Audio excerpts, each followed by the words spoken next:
Nom nom nom nom nom. Soup. I have soup. Oh. Mmm. Soup.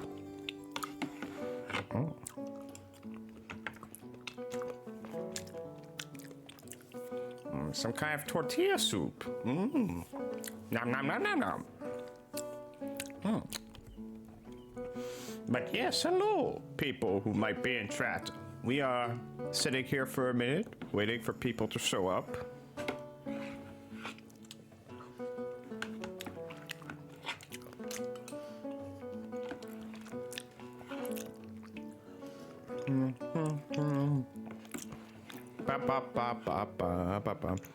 How have your days been? I hope they've been good.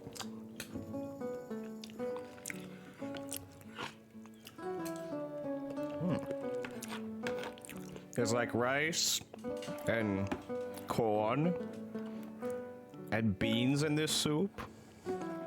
Some little chunks of chicken. Some things I can't identify.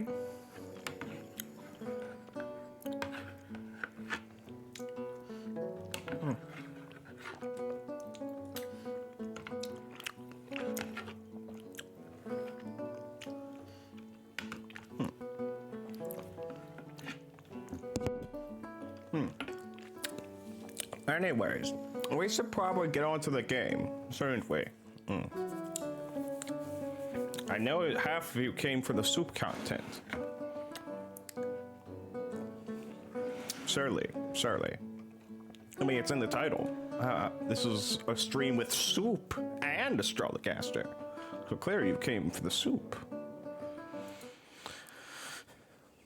Anyways, I saw in the startup boot up screen that this was partially funded by the European Union something.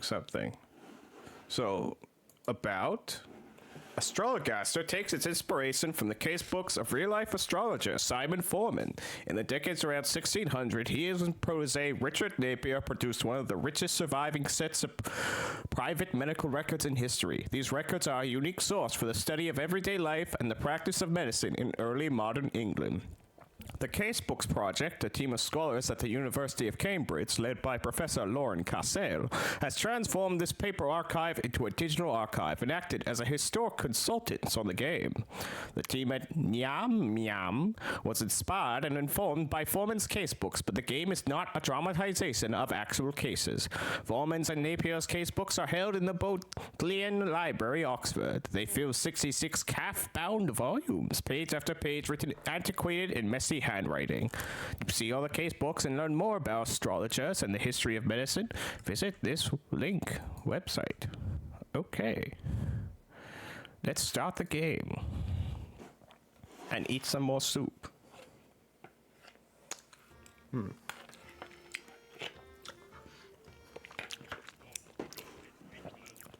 Ooh, a song.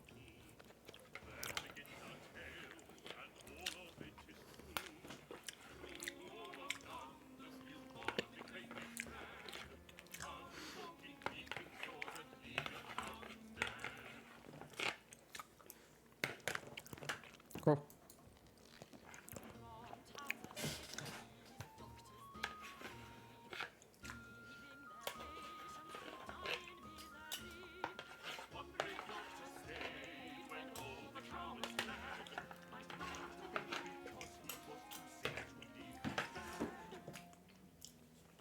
I don't know. You tell me, Gabe. Alas, it's my final hour. I will surely die. I am too far gone to recover, and for the plague, there is no cure. Unless a cure might be found in the stars. I think you're smoking something, good sir. Choose a zodiac to diagnose the condition. Should Foreman use this reading? I have the plague characterized by a loss of appetite, immoderate thirst, and post-field swellings behind the ears, in armpits and groin. These are symptoms of a fever provoked by excess sanguinity in the liver. Jupiter domicile in Sagittarius. This indicates a severe imbalance of the blood humor. Sir? See now, according to the stars, the plague is to treat the fever evoked.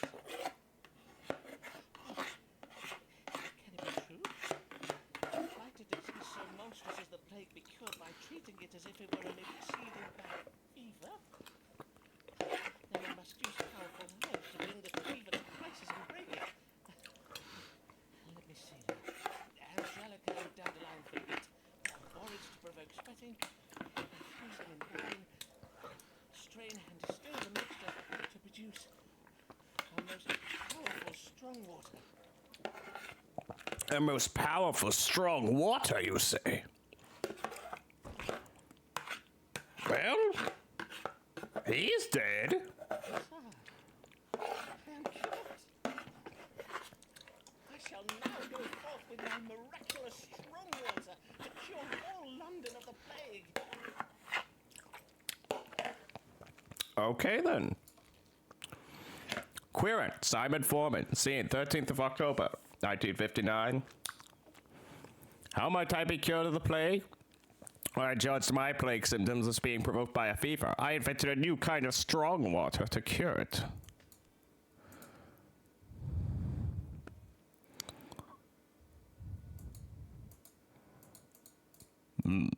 The querent will return for another consultation.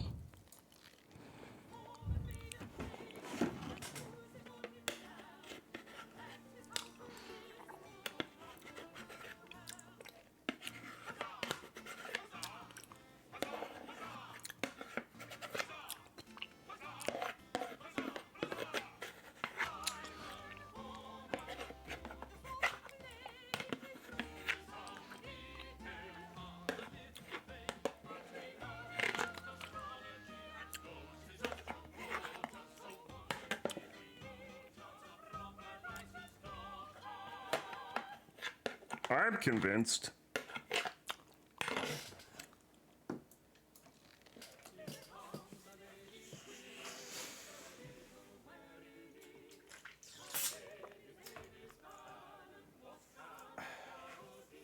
Does he have ass cramps?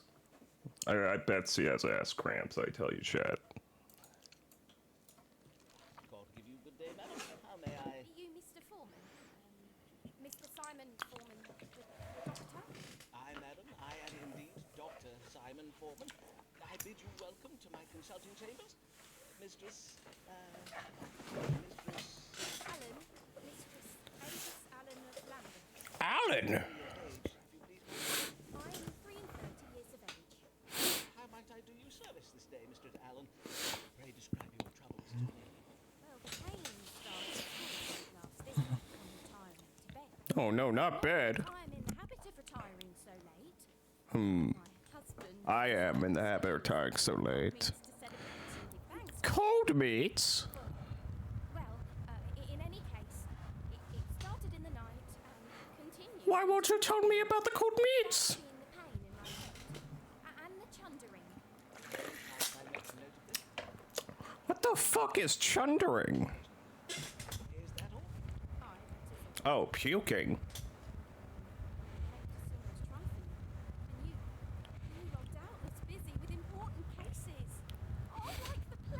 Like the plague! Come after all. Good day, Dr. Foreman. I beseech you, pardon me for I have wasted your time. Really, do not go. Prithee, I love the lessons. It is important to me. And it is important to you, is it not, Mistress Allen? Else you would not have come this day. Aye. Let us consult the stars now then, shall we? For what is the cause of Mistress Allen's suffering?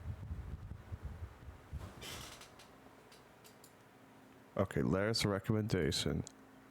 It's the pause menu. Okay. Ooh, I got a message. I will check that real quick.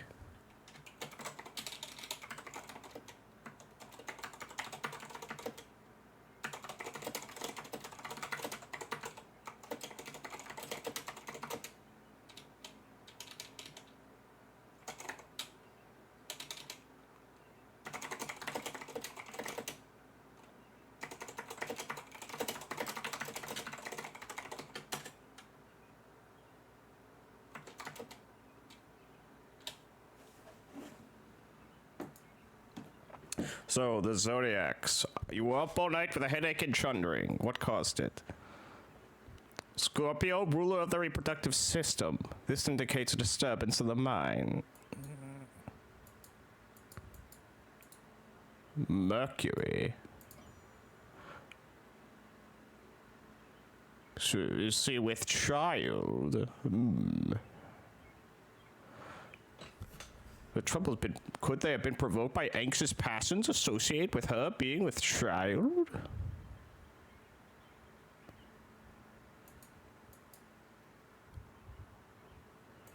Or is he suffering from evil digestion?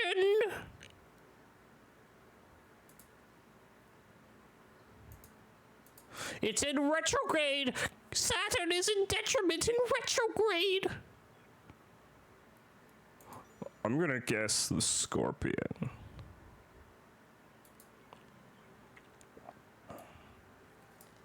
are with child, Mistress Allen. What was the reason for your celebration last evening?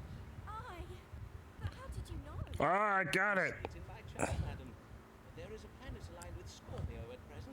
Scorpio being the constellation that rules over some matters. It is. Pray tell, how has it been since your monthly courses? It's been 14 weeks since my courses, and yesterday I did feel the char quicken. So, indeed, 'twas the cause for our celebration. I knew it. I knew it. You can't hide it from me. Before you see that it is never. And Mr. Allen and I do pray this one will be born alive. Oh no. That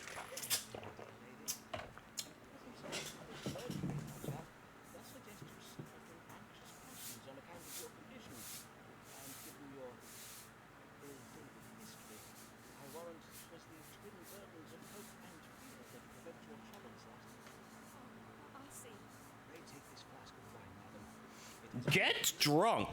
That will solve your problem. drink it each morning, and you should soon be You shall soon become a wine mom. You advise. Thank you heartily, sir. Fare you well, Dr. Foreman. fare you well, Mistress Allen. Is it okay to drink wine while you're pregnant? I'm not so sure about that, chat.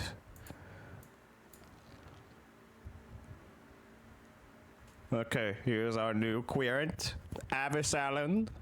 Methinks the querent is most pleased with me for the reading I gave to Jay.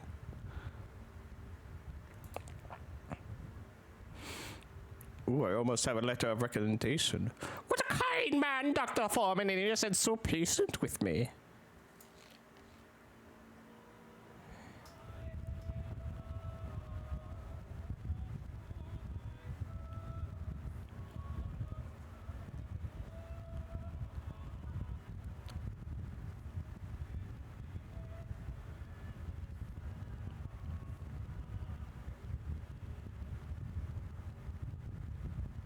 I really like the art in this game. The pop-up book style. Good day, sir. You are Simon Foreman, the physician, are you not? Yes, I am. Your rooms. These are my many rooms. Sir, it's Thomas Bligh I have the honor of welcoming to my humble consulting chambers. The Dean of Rochester. Oh, the Dean. It is I, Thomas Bligh. Though it is not upon church business that I come to you this day. My superior sucks. From my own that I require counsel.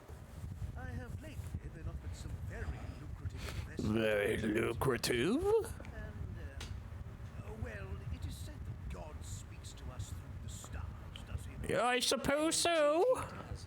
Tis well known that astrology is but a conduit for the word of God, as interpreted using scientific means.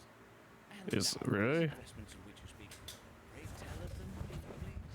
Two merchant ships will shortly set sail on very lucrative trading expeditions. I do not possess the coin. Oh no. I must choose between them. And I must choose very wisely indeed. And here I thought I was just a doctor. Creatures are most errors. If my ship were to founder or be captured by pirates, I would lose my entire investment. Aye, forsooth, 'twould be most lamentable. Most lamentable, sir. Who are naturally the greater. Oh, of course, sir. Naturally. Whither might these ships be bound? The first is bound for the Spice Islands of the East. The Spice Islands. The other is the Bride of Yarmouth. She is to bring back sugar from the Americas. Have you now the information you require? Then perchance you may divine for me upon which of these two ships our Lord God has bestowed his divine blessing. Aye, Dean Blag. Dean Block. We may not need salt stars. In the voyage of the conquering cherub, or that of the Pride of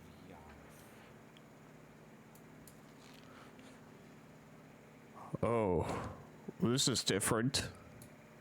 Let's see, B.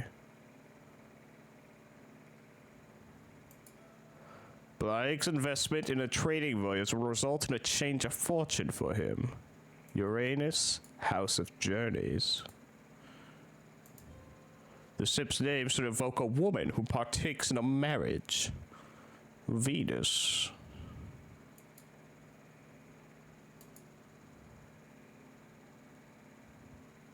Okay, my other option. House of Children. Mars domicile in Scorpio. Victorious in battle.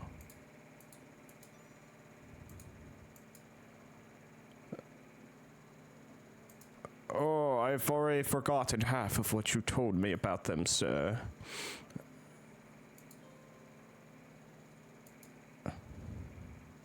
So, journey and marriage.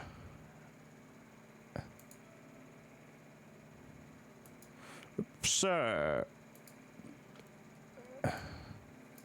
First, I must advise you that your investment will bring about a change in fortune for you. I should hope so. Indeed, it is the reason for my desire to make such an investment. But in which ship? You must invest in the Bride of Yarmouth. Bride of Yarmouth? The bride? How on earth? Allow me to explain. Allow me to explain. We see the planet Venus, which does represent femininity. And what is the feminine element of the wedding?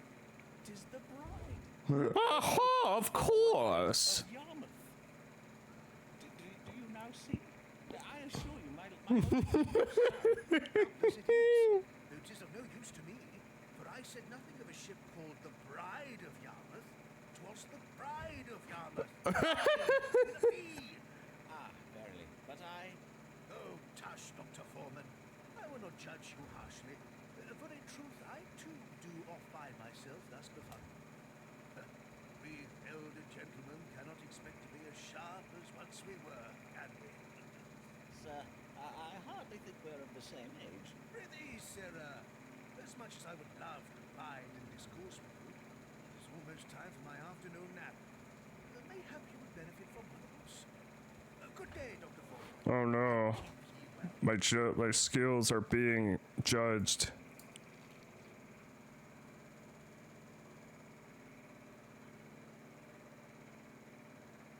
That did not go well for me. Let's turn up the volume in this a bit.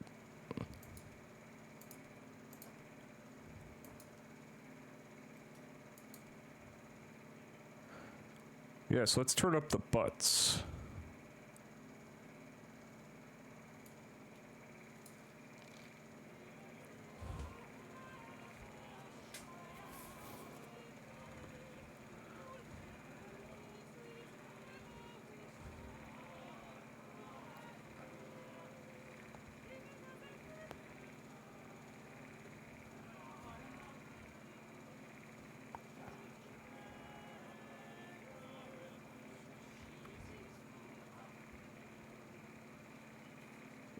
Damn, woman, you afraid of everything. Morrow, sir. Pray tell, are these the consulting chambers of Simon Foreman, Dr. They are! Indeed, 'tis I, Dr. Simon. And your name,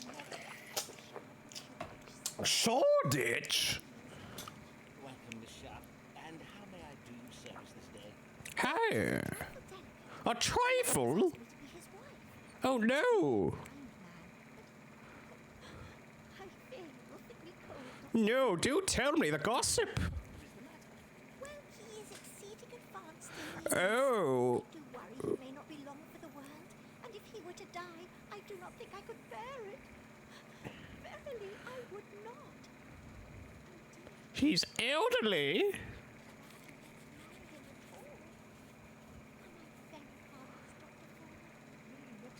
Not in the least. Most reasonable.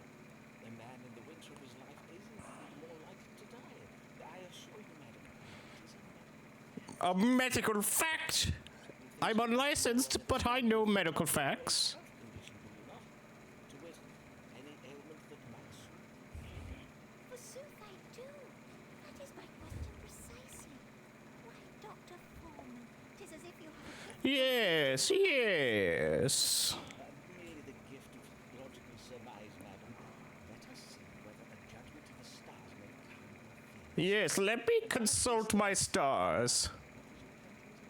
Mr. George Middleton, a wool merchant. A wool merchant? Mr. Middleton have heavy ailments that might hasten his death.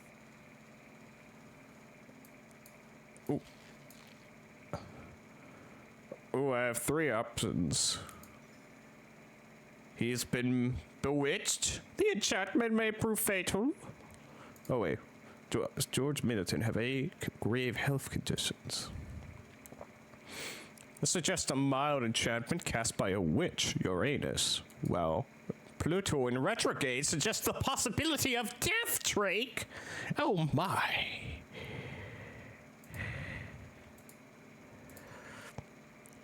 Should Foreman use this reading? Hello, Mommy Kate. We are doing astrology today. Mr. Middleton suffers from dropping down of the piss, as they say, characterized by involuntary urination. It is exacerbated when combined with his fear of heights. Mercury suggests severe vertigo. And Libra is the ruler of the kidneys, you see. Yes, yes.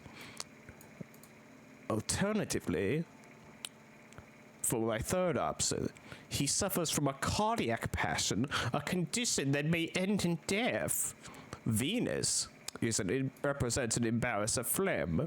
Neptune means the illness cannot be cured. And Saturn is just a mild imbalance of black bile.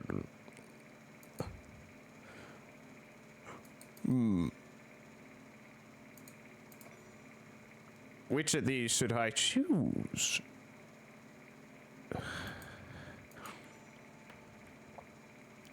I think maybe the cardiac passion.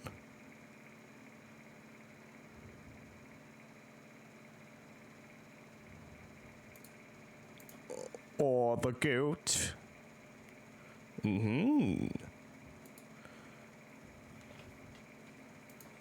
I shall suggest this.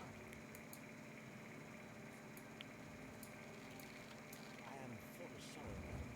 The stars are heavy news. Mr. Middleton suffers from a cardiac passion. Indeed, his heart may stop at any moment. He must avoid anything that might alarm or trouble his vital spirits. One shock could be enough to kill him. Oh, alas, poor Mr. Middleton. I thank you for your kind understanding, Dr. Foreman, and for your discretion in this matter. Of course, madam. My family go and beseech them not to make me accept Mr. Middleton's proposal. Yes, he is an old fart. An old sheep wolf house selling fart. The queer did wish to know whether a man she wishes to marry does suffer from any grave health conditions. I advise that he suffers from a cardiac passion and that he could die at any moment, based upon nothing but astrology. I am much better than the quack doctors you find elsewhere in London, I assure you. Methinks the queer was pleased with my reading for this reading I gave this day.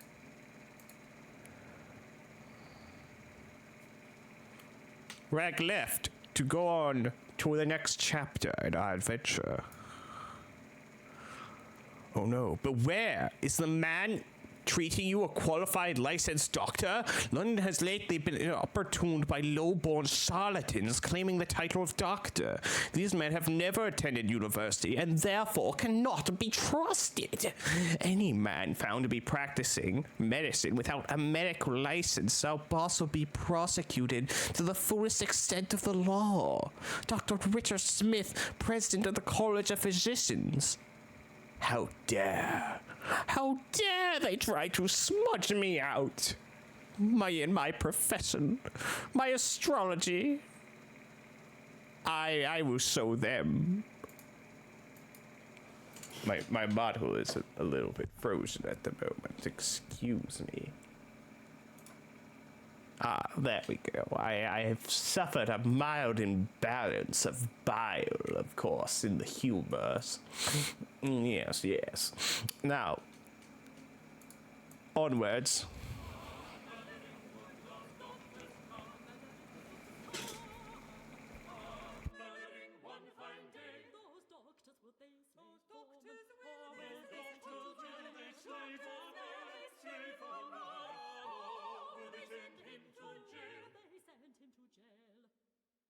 They won't catch me. They won't send me to jail. It's the 1600s and I can get away with anything.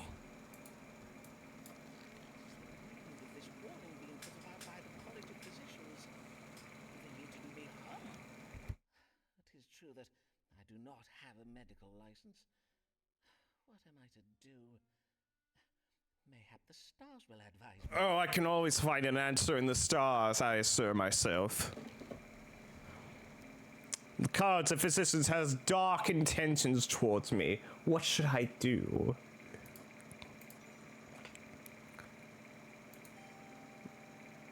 I must use my brilliant mind to forge strong relationships with my querents.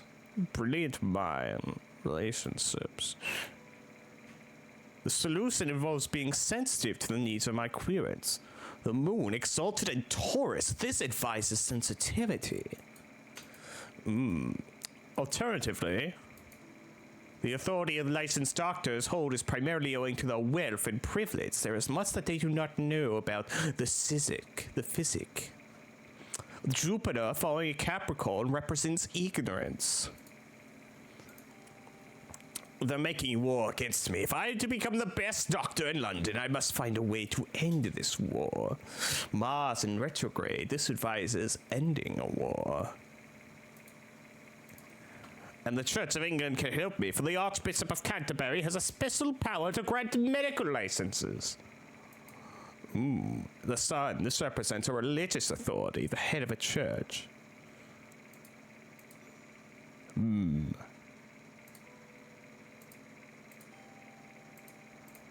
I will go the path of wealth and ambition.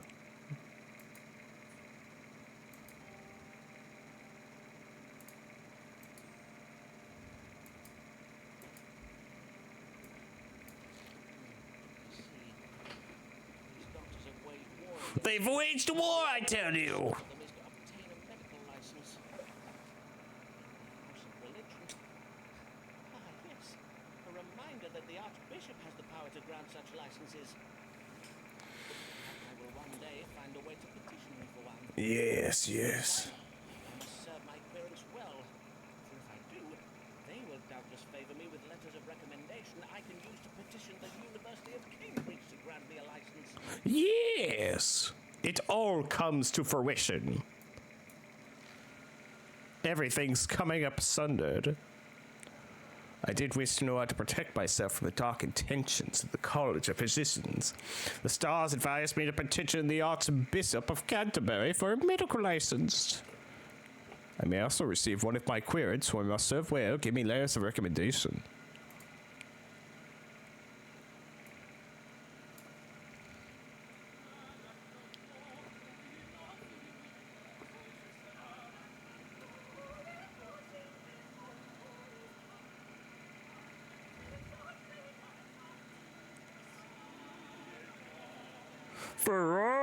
Ferraro, Signor Ferraro. Good day to you, sir. Oh, I see you have accepted Yes, with that collar of yours. Yeah. No, it's good. I am just a little A little stiff in the dick. Riccardo Ferraro. Oh, Venezia. Yes, it's a fine city, I hear. And how may I do you service this day, Signor Ferraro? I am coming with una problema medicale. Oh, not una problema. Schiorola London, Chiora Ferraro, tu, sì? Yeah, see. To do so, Signor. Pray, describe your complaints, if you please. Please. Will you make it the water?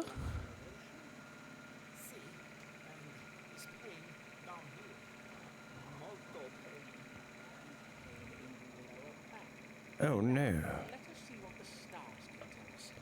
Oh, what ails Signor Riccardo Ferraro? What ails you, good sir?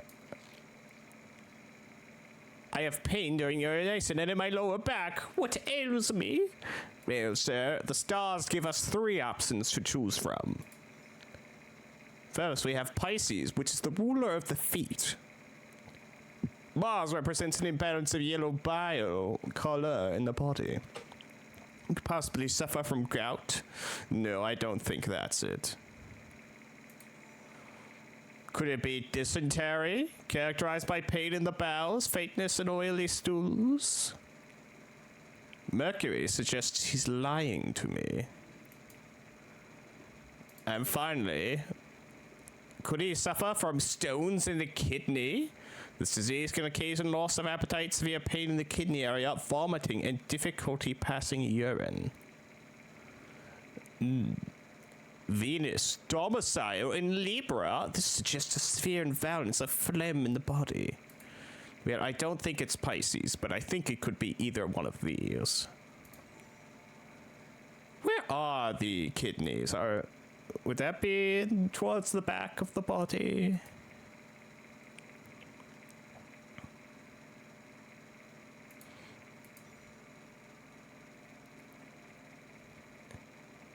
Let me look this up. Kidneys.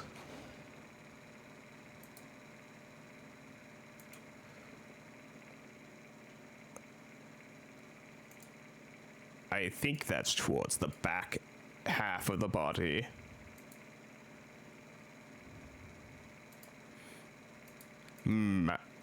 I will suggest that this man has stones of the kidney.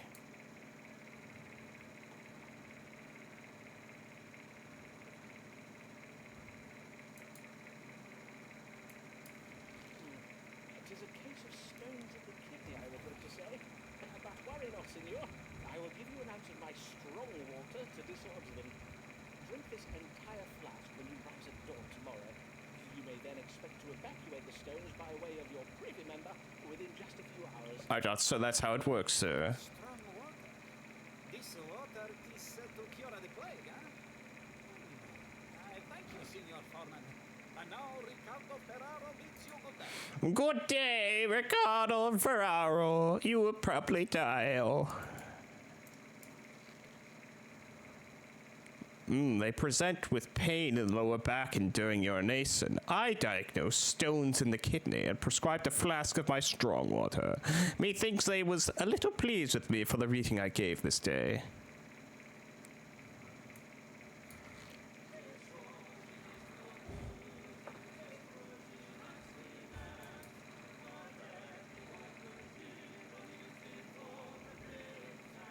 That is true. I am an awkward hero, so I am in need of an awkward princess. Please provide me an awkward princess, I beg of you. Well, Mistress Allen, pray tell, the last time I saw you, Yes, methinks. Oh.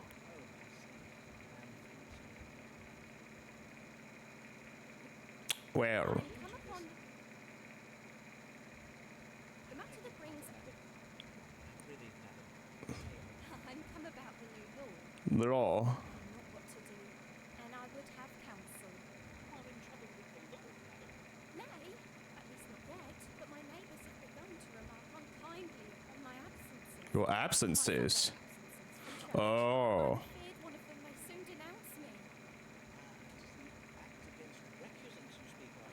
The law that obliges Catholics to attend church and take the holy sacrament. Oh no. Not the sacrament.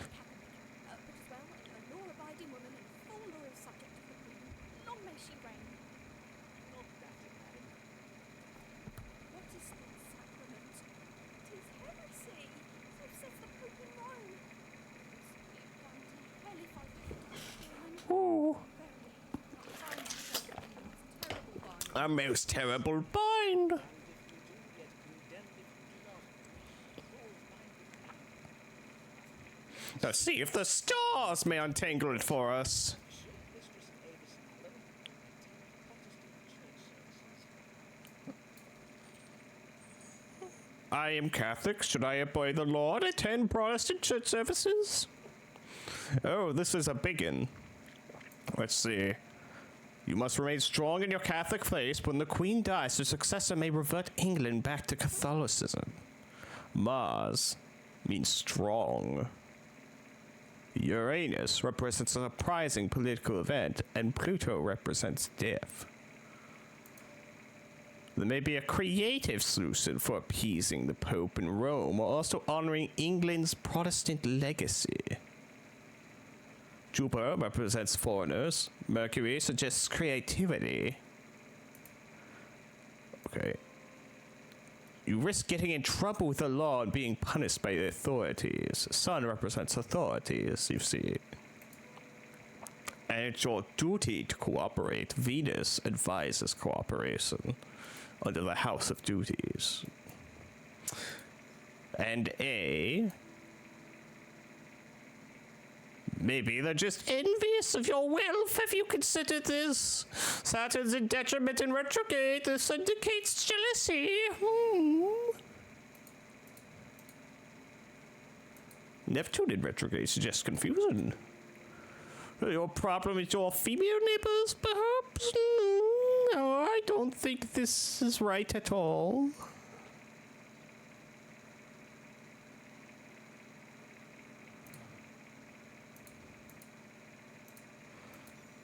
I think this might be right.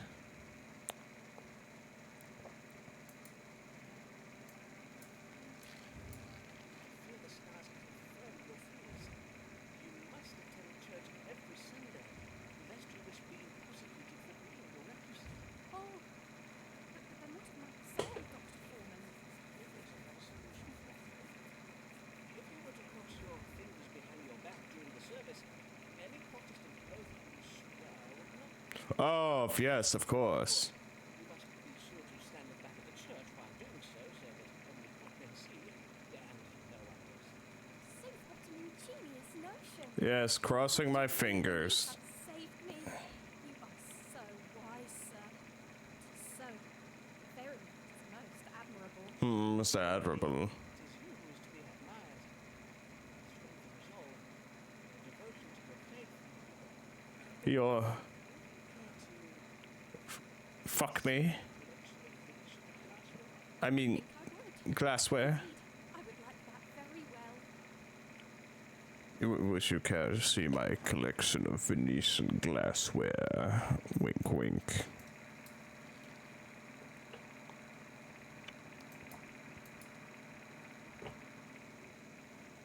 Methinks Aquarius is most pleased with me for the reading I gave today.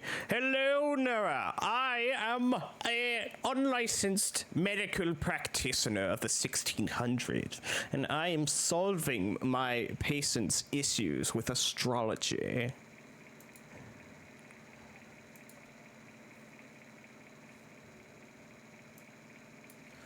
And through the astrology, I was able to determine that the way for this woman to get across the law of having to attend Protestant church services, despite being Catholic, is to simply cross her fingers behind her back while taking the Protestant oath. Therefore, it doesn't count, and therefore Catholic God will not punish her.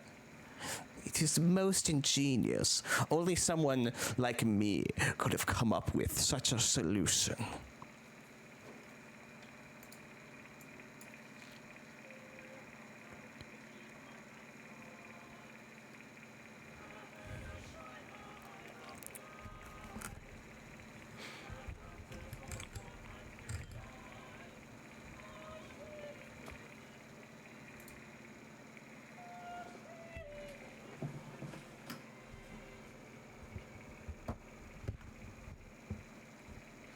Oh, she is quite a lady. Look at that big, bountiful bosom hair. Good day to you, sir. I am Amelia Bassano of Bishopsgate. Here for my consultation. Bishopsgate? Bassano. It is an Italian name, is it not? Not more Italians. I've had my fill of Italians. My family are from Venice. They did come to London to gain employment as musicians at the Royal Court. I know one of your countrymen, Riccardo Ferraro. Yes, Riccardo Ferraro. I happen to know him. He hails from Venice, too. No, sir, I do not know him. Venice is a large city, and as such is home to many thousands of men. And as I did mention, I was born in London. Well, fuck you two. Of course. May I have to turn our thoughts to what brings you into this town? Yes. Have you a question for me? Aye, sir, I wish to know what afflicts me, for my belly does begin to swell, and lately I often find myself chundering after meals.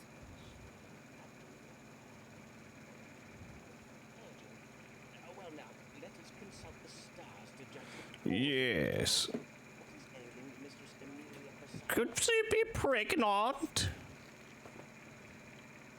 We have 3 options to choose from. Could she be suffering from liverworm? You see, Sagittarius is ruler of the liver, and Venus represents an imbalance of phlegm in the body.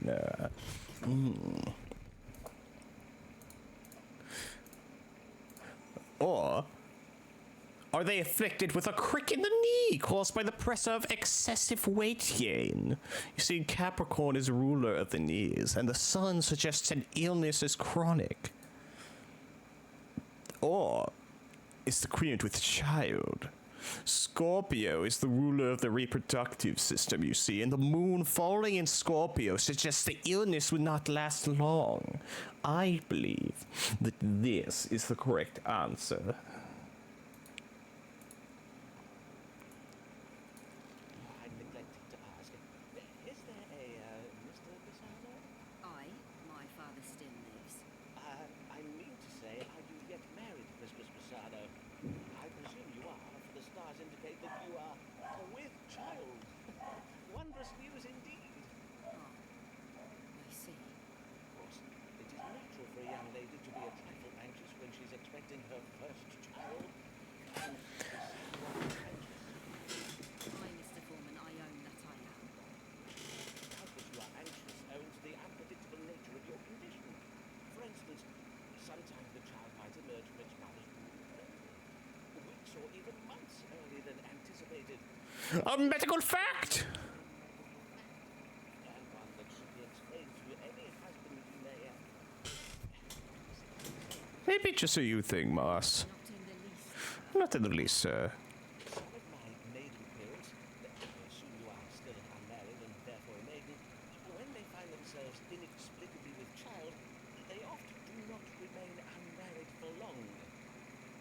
I advise you to discuss this with your family without delay, Mistress Bassano. Doubtless they will be keen to make the arrangements for you. I see. Yes, of course. I must lose no time with my husband. I thank you, Dr. Foreman. Good day. I don't think you are pleased with my diagnosis.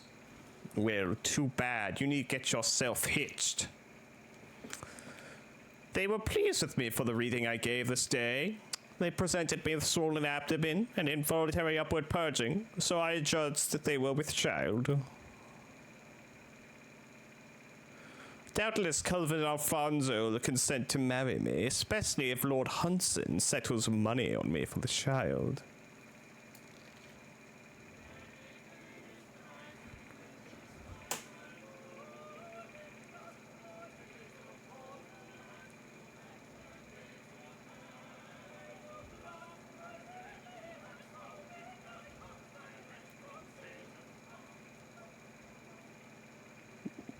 Excuse me?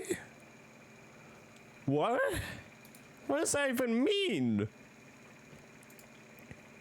You're frightened by telescopes?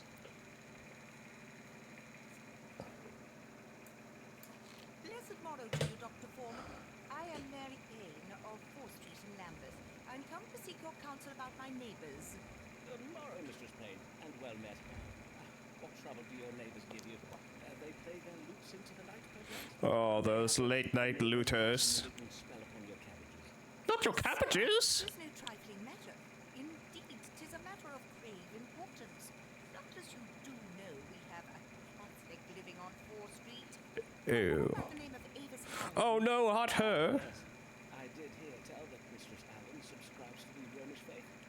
But 'tis no crime to be a Catholic, is it, madam? At least, not at present.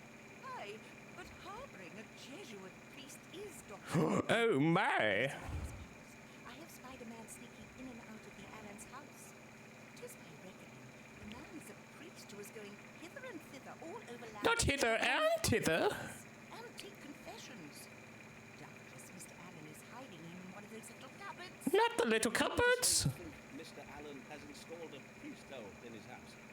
A secret room hidden behind the wood paneling of a wall. Indeed, I do. I am certain that he has such a hole, and that a priest is going in and out of Mr. Allen's hole. from Oh dusk to no, dawn. not his hole. Oh my. But surely you are mistaken, madam, for under the cover of darkness, how can you be sure the man you did spy was not Mr. Allen himself? Nay, nay, 'twas not Mr. Allen.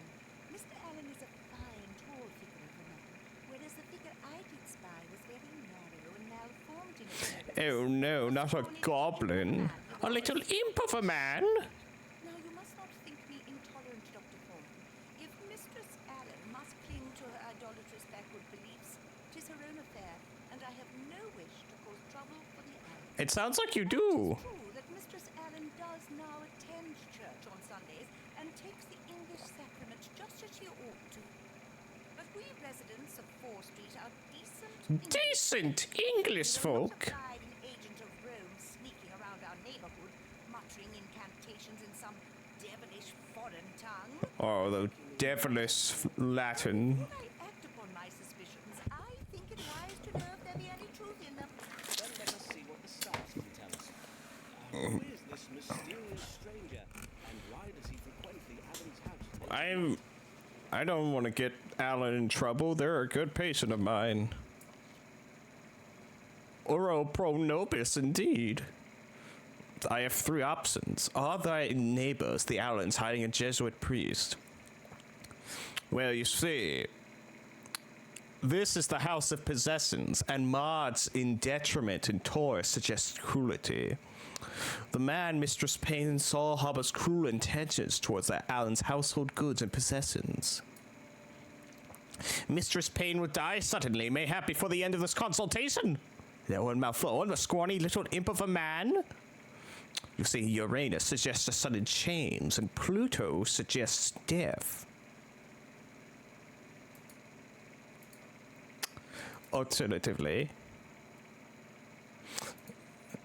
the stars speak of an educated man who adorns himself in fine clothes. This is the house of religion. Venus represents finery, and Mercury represents education. Yes, yes.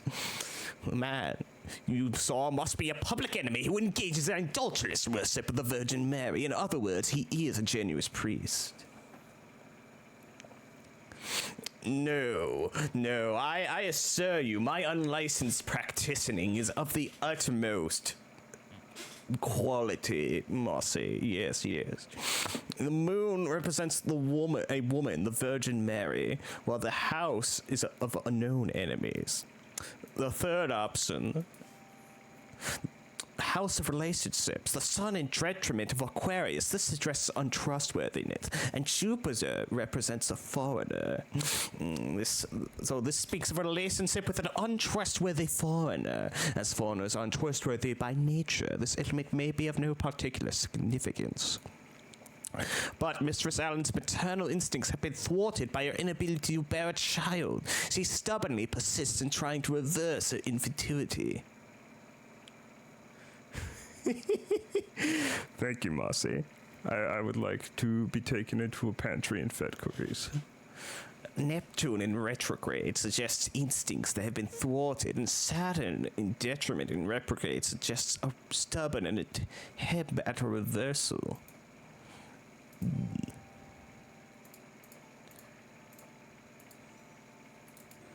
Religion, no enemies.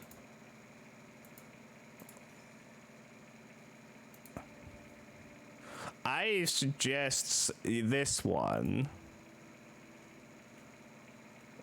Perhaps. Or this one. You know, she is upset for her unborn child, so it might be this. Ah, would seem the man you saw is a foreigner who's been secreted into the Allen house to aid Mistress Allen with their family difficulties. Family difficulties? Yes! Come, Dr. Foreman. Pray speak plain. Well, as you doubtless know, You know, I diagnosed her wine for her pregnancy, and she seemed to miscarry. Mistress Allen, that the seed of a foreigner would prove more powerful than the demonstrably less successful seed. Oh my! Tis naught but adultery. Fornication with a foreigner. Mistress Allen would pay dearly for such sinning. Her soul will be damned to an afterlife, beset by the exquisite tortures of hell's capricious demons. I don't know about that. Scripture, that is, technically true. But to harbour a Jesuit priest is a far Yes, greater yes, of You course. must be glad that Mistress Allen commits naught but the sin of adultery, conducted late at night, with a man who gives forth strong foreign seed. Strong foreign seed. Dr. Foreman. Blessed day. I am glad to have been of service. I probably should have chosen the thief option. But at least I did not suggest. Yes, exquisite tortures, the summoning method for Nura. Methinks the querent was pleased with me for the reading I gave this day. I did tell the querent that the man she took for a priest is a foreigner who is helping Avis Allen conceive a child. What a fine-looking youth Foreman's manservant is. Oh, would I were my niece's age again.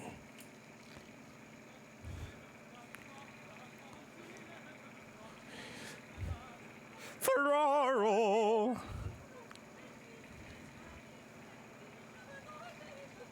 It's Ferraro! Ferraro! Ferraro? Yeah. God give you good day, senor. And how may I assist you? Desire Ricardo Ferraro! to see the great Dottore, Simon Foreman. So I see. What brings you this day? I bring myself to you. You're treating my illness. Tis a Very grave. What might this illness be? Perchance we might start with your complaints. first problem. Is that The laughter. cold? Uncontrollable laughter, you say? That's kind of fucked up, sir. I see. And burping. Next problem. The dancing that cannot be controlled. Uncontrollable dance. And yet, you do not appear to be dancing at present. What can I say? Tis uncontrollable. Cannot control it. It is a fair point. Doubtless, my disease, whatever it may be, is very rare and very difficult to diagnose.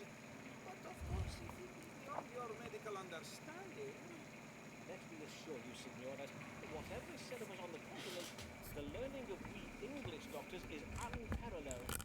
There is no better medical care to be had than in London. Yes, yes. Let us see whether the stars may tell us something of your unusual and troubling case. I think you are feeding me a load of crock, senor. You suffer from uncontrollable laughter and dancing, and by the sound of it, burping as well. So, have you been bitten by a tarantula on one of our ankles? Tarantula venom causes the victim to laugh, sing, or dance uncontrollably, while also provoking an acute loathing of music. What the fuck is all I can say to that. Yes, I must dream. I need attention and validation. Meow. Could you be suffering from colic, disease, occasions, abdominal pain, belching, and bloating of the stomach? The sun suggests illness is chronic. Mars represents an imbalance of yellow bile in the body. You know, I am rather put off by all your belching.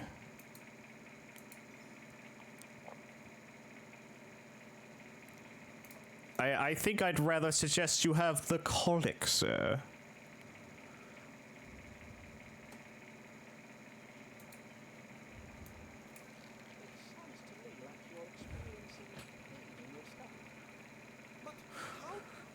How did you know this?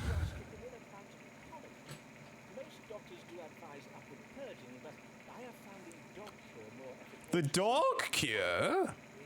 Dog cure? Aye. First you must find a dog lying idle on the ground. On any place of that. Then you lower your breeches and then make water upon the surface.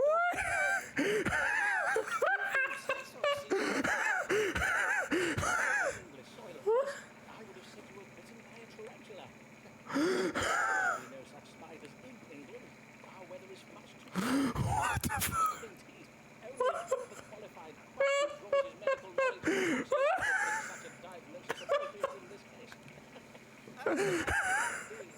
Most ludicrous. And in truth, the laughing damsel you're troubled with may doubtless be attributed to your hot-blooded Latin temperament. Your hot-blooded temperament. Doubtless you speak it through, eh? Some of my hot Venetian blood. Ricardo Ferraro bids you good day. Oh god. I wasn't expecting that. Find a dog in the street, kick it, and then piss where it was standing. That will cure you. They were a little pleased with me for the reading I gave this day.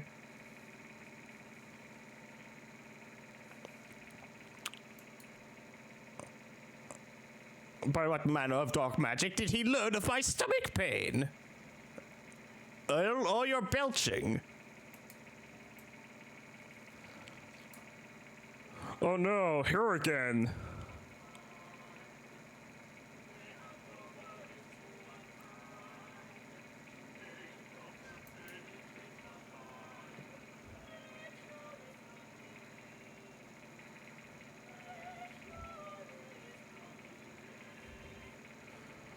Oh, why? Does she feel confined because I told her she's mysteriously pregnant and therefore should get married as soon as possible? Nah, that couldn't be it. Ooh.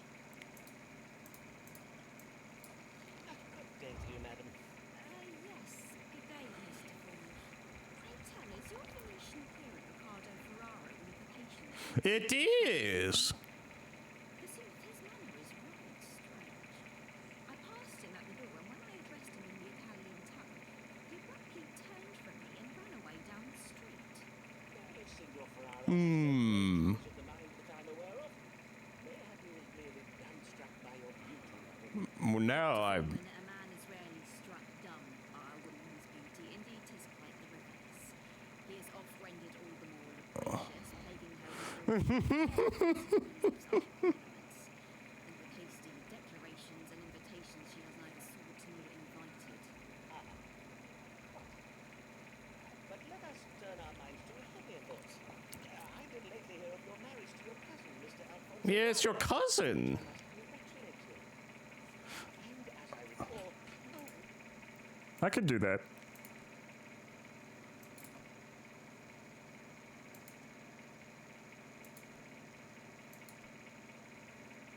with child when I last saw you.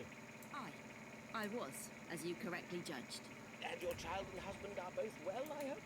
I would rather not discourse on the subject of my husband, Dr. Foreman. As it pleases you, madam. What brings you this day? Lately I have been feeling heavy and lethargic. I do also find it hard to fix my attention upon the book I am reading or upon words I am composing.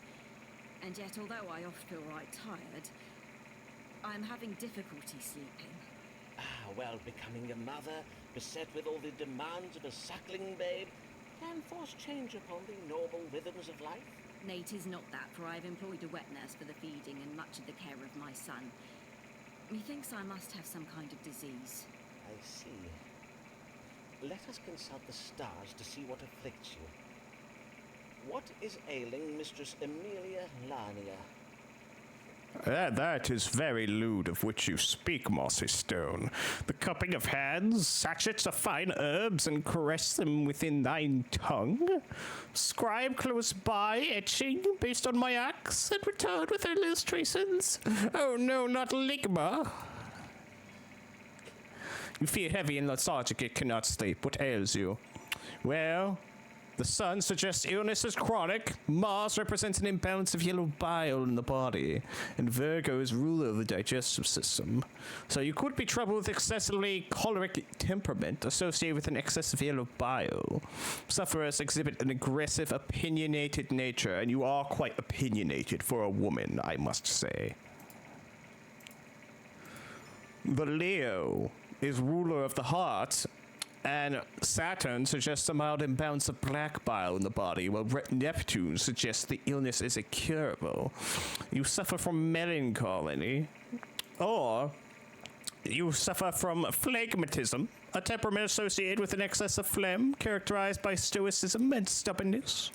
You see, Venus domiciles in Libra right now, and that indicates the illness will get worse before it gets better, while Mercury suggests a psychological factor.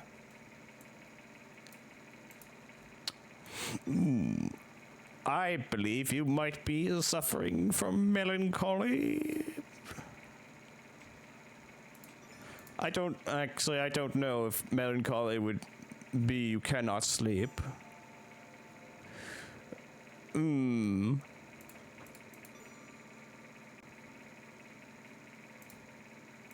Hello, doctor. Hello, I am an unpriced medical practitioner. I will say you are suffering from melancholy based on this astrology. Mrs. Larnia, the stars indicate that your suffering is occasioned by melancholy, or, in other words, black bile. I see. And what treatment can you give me for it? Before we speak of treating your condition, madam, I think it wise we determine what has provoked it. You did express a desire not to speak of your husband, and I cannot help but think that such a reluctance reveals where the source of your troubles might lie. To wit, within your marriage. Would I be right in thinking? Would I? I do not wish to cause you distress, madam, but as a doctor, I do feel I must press you in case it is relevant to your troubles. My marriage is not a happy one, Dr. Foreman. Oh Mr. my. Lanyon and I do not agree on matters of money and strong drink. I see. And what are your opinions on these subjects?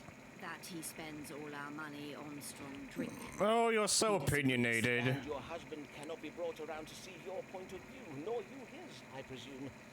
Well, the marital discord provoked by strong differences of opinion can often engender melancholy in a wife. Until the matter is resolved between you, you may take a syrup of roses and chicory. Yes, yes. Each day, and it will serve to reinvigorate your vital spirits. I will also have my manservant William bleed you of some of that excess. Yes, some bleeding. Dr. Foreman. William, come hither and bleed Mistress Larnia. Her husband is a drunk. Please, make her bleed a bit. That will solve her issues, and so get some right good sleep from it.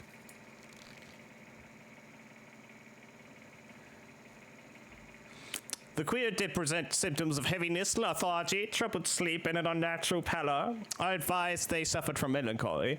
I had her bled and prescribed a treatment of rose and chicory syrup. Methinks the querent is most pleased with me for the reading I gave today. Mayhap bleeding my husband would cure him of his taste for strong drink. Very vigorous bleeding. Oh no, I have a letter. Sir, I thank you for your recent inquiry with regards to obtaining a license to practice medicine. I note from our records that you terminated your enrollment at our institution some years ago on the grounds of insufficient funds. Whilst we do not ordinarily issue medical license to men who have not first completed a medical degree, proof of equivalent professional experience in the form of letters of recommendation may be taken into consideration. A minimum of 8 such letters letters is customarily required. I advise you to write to us again once you have obtained the requisite number of letters. John Cowell, Vice Chancellor, University of Cambridge.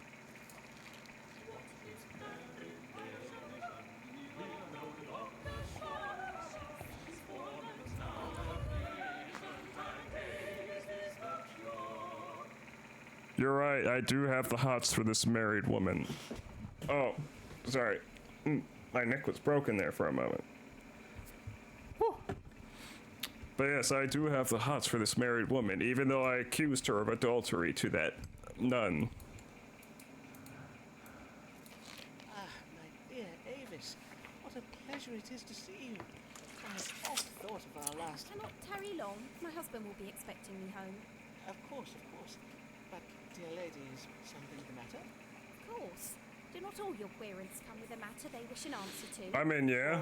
Yes, but I wish to ask of the stars whether a man I am close with, a man Oh. husband, whether that man be also close with another woman. Oh. you are. I see. Well, if I am to judge the Maybe I stars wasn't for you, too far off I on the must ask you to be more adultery. precise. In what sense do you mean close? The platonic bond of friendship? Nay, close in the sense of being intimate. Intimate. Then 'tis the familial tie of kinship, perchance. Nay, I mean someone with whom I have shared physical relations. Verily, madam, if I am to give you an accurate reading, you must state your question clearly. Methinks you know full well what I ask. I do, but I Did you don't ask wish to the stars believe. whether my lover is, that is to say, be it true that he engages with another woman in acts of strumpy humpy. Strumpy Humpy? You astonish me. 'Tis unlike you to speak such indelicate words. Now, if I understand No. you correctly, you have a lover, and you wish to know whether he is Strumpy sharing his Humpy? tender favors with another woman. Aye, but Let me type this in chat.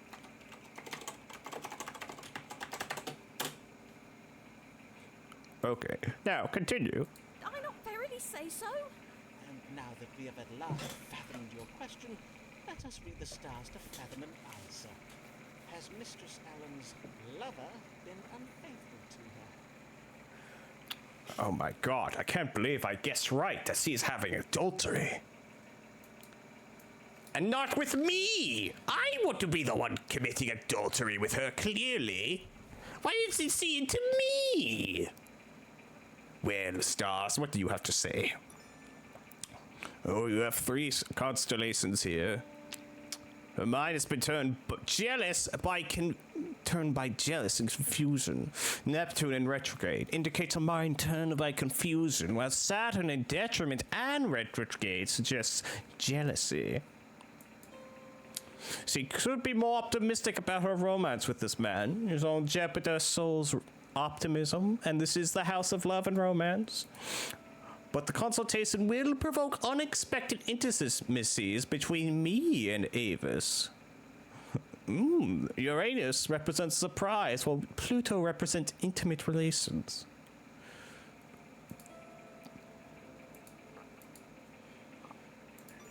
Alternatively, your lover is seeing a woman who is willing and able to marry him. He wishes to continue his family line. This is the house of legacy, after all, and Venus exalted in Pisces represents agreeableness. You no longer please your lover. The spark has been lost.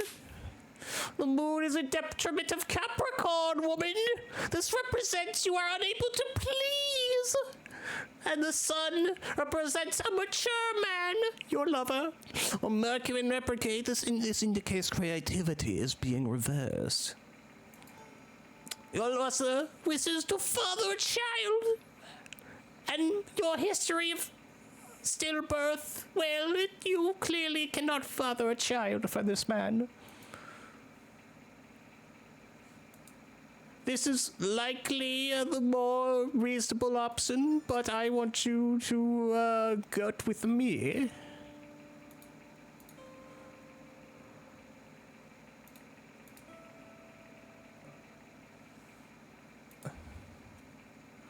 So we're going to choose this option.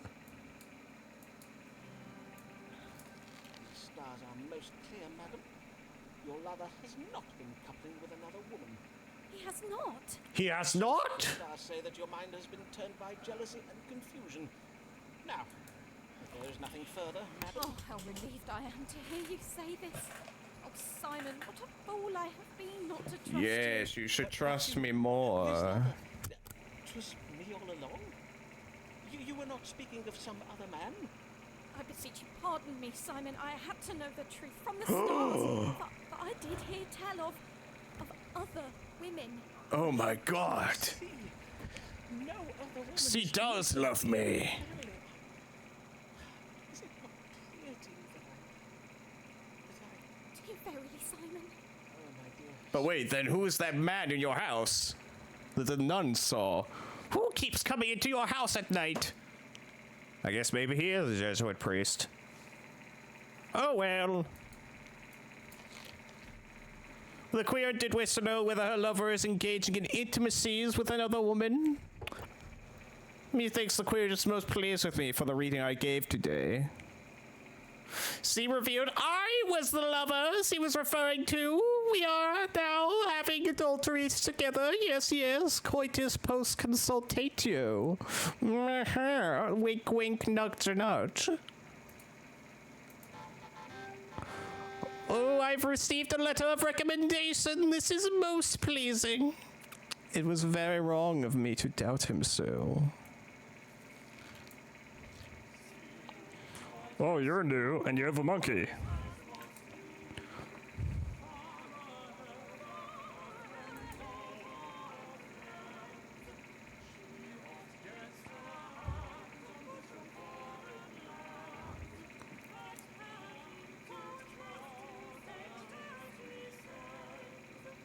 This woman has a monkey and a peacock feathers, and she looks like she has a horrible thing around her neck.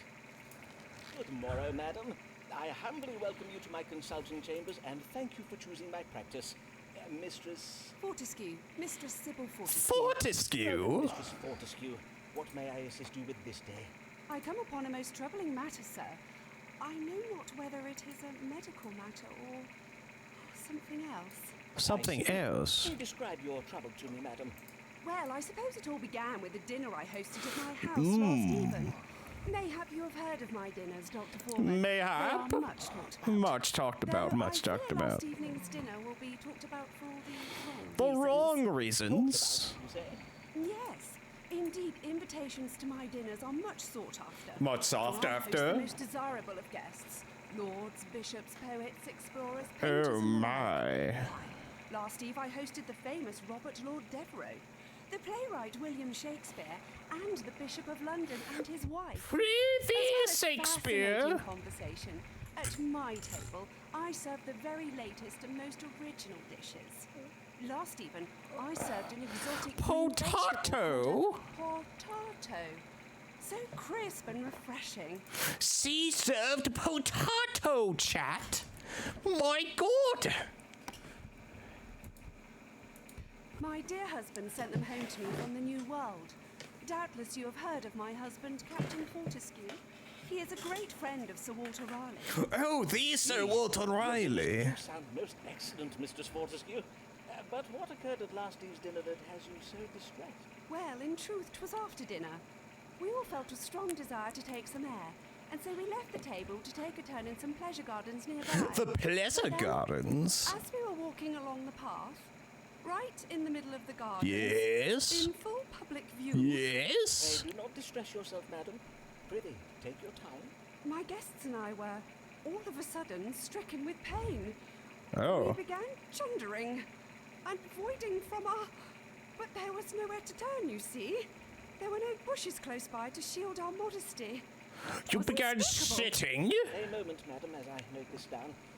Abdominal pain and simultaneous upward and downward purging of a... You had diarrhea and vomiting at the same time? Let us see how these... Oh my, this is most untoward of the upper class. Stars explain this most distressing and unsavory event. What troubled Mistress Sybil Fortescue and her guests last eve? Well, let's find out. Only the stars can tell me this. You were stricken with abdominal pain, chundering and voiding from the fundament. What ailed you? Could you be troubled with wandering hands? No, I don't think wandering hands. Mercury domicile geminate suggests neurosis. I think you had food poisoning. Chilly cold? I think not. Evil digestion. Yes, I do believe this is the one, chat. You see, Virgo is the ruler of the digestion system, and the moon, it suggests the illness is temporary. Madam, I think you said the New World vegetables you dined upon were green in color, did you not? And you described them as crisp and refreshing, I think. I take it then that you served them to your guests green and raw? Yes, indeed. Most of the potatoes my husband sent me were full, dull, and unwholesome in appearance. Hence I served only the green ones. I had my cook cut them in such a way as to resemble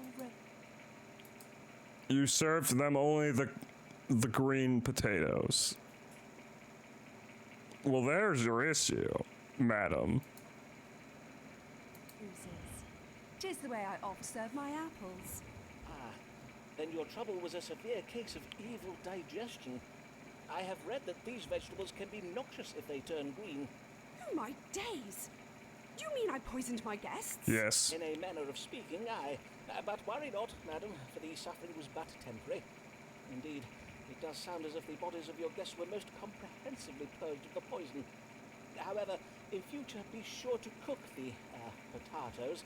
until they are Potatoes? soft, and pray do not eat the ones that have turned green. As God shall mend me. What a shameful affair this has been. The I shall go potatoes. home and, well, I shall write to my husband and ask that he includes cooking instructions with the next gift of food that he sends me. I thank ye and bid ye good day, Dr. Foreman.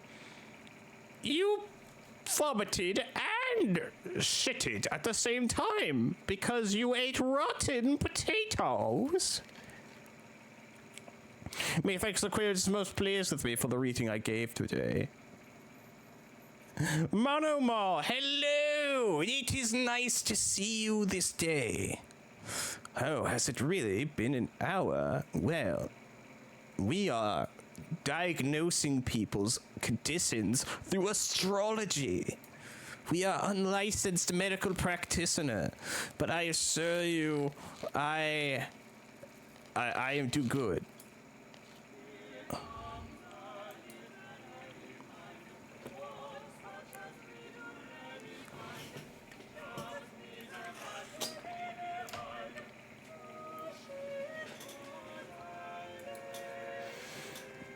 Oh no, not this woman.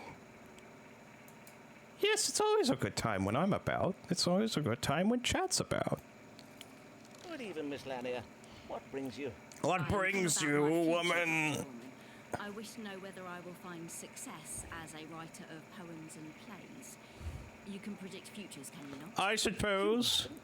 A writer of poems and of plays. Forsooth, how verily remarkable. Well, 'tis true most of us Basanos and Laniers are musicians, but I have chosen a different path. I've lately begun a collaboration with a poet and playwright. Let us call him Mr. S. Shakespeare? He is presently writing a play that takes place in northern Italy, and as I am of Italian heritage, he has asked me to help him write it. Mr. S has to be Shakespeare. And does this collaboration betwixt you go well? Right well, or so methinks. Indeed, Mr. S did suggest that I am full talented as a writer. Oh my. Be not afraid of greatness, he told me. For once our play opens upon the London stage, our success will follow, as night follows day. I see. Then what would you have me ask the stars, madam?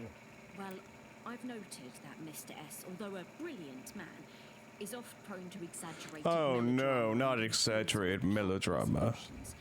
I wish to know whether this story of his, of our future success, is true. Very wise of you, madam. Then let us see whether your success or failure is writ in the stars. Will Mistress Amelia Lanier find fame and fortune as a writer?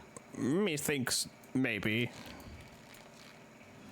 Oh, 3 options. Let's see. The house warns of a legacy marred by deceit and jealousy? He might be indulging in creative theft.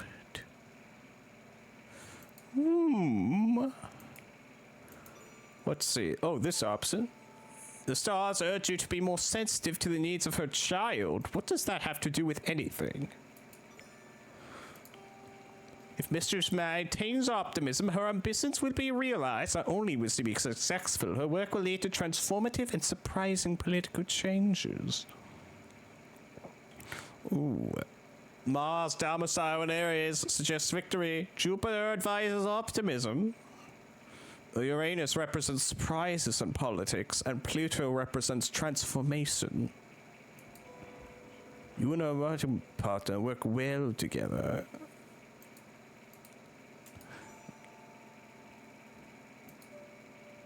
Marred by deceit and jealousy?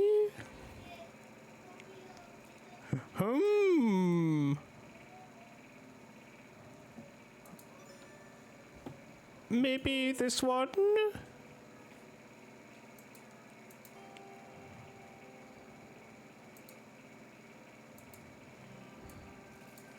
would seem Mr. S.'s confidence is not misplaced. For the stars foretell that if you have faith in your success, you will succeed. And your contribution to the world will reach beyond literature. Beyond literature! So, in order to succeed, I must hold fast to a belief that I will succeed. Yes, Just obviously. so, That's how VTubing works. What you are asking of me is right illogical, Dr. Foreman. Indeed, 'tis an impossibility. How can I maintain a belief that my success is inevitable when you have just informed me that my success is conditional and contingent? Okay, listen here, you little shit. Just go be optimistic and stream more, okay? As Aristotle teaches us in Mistress his... Lanier, mayhap I have confounded you with the nuances of my astrological reading. All you need know is that the achievement of your goals is very likely. Indeed, 'tis indicated that your collaboration with Mr. S will be a fruitful one. Prithee, madam, look not for bad news among the good. Aye, mayhap 'tis best I not overthink it, as you say. I thank ye, sir. Good even, Dr. Foreman.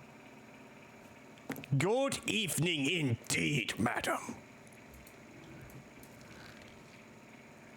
We was a little pleased with me for the reading I gave this day.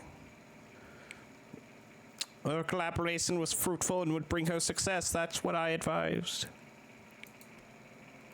We are getting closer to a letter of recommendation. If only I could forget what he said about my success being conditional. Fie, how would Euclid have solved this conundrum?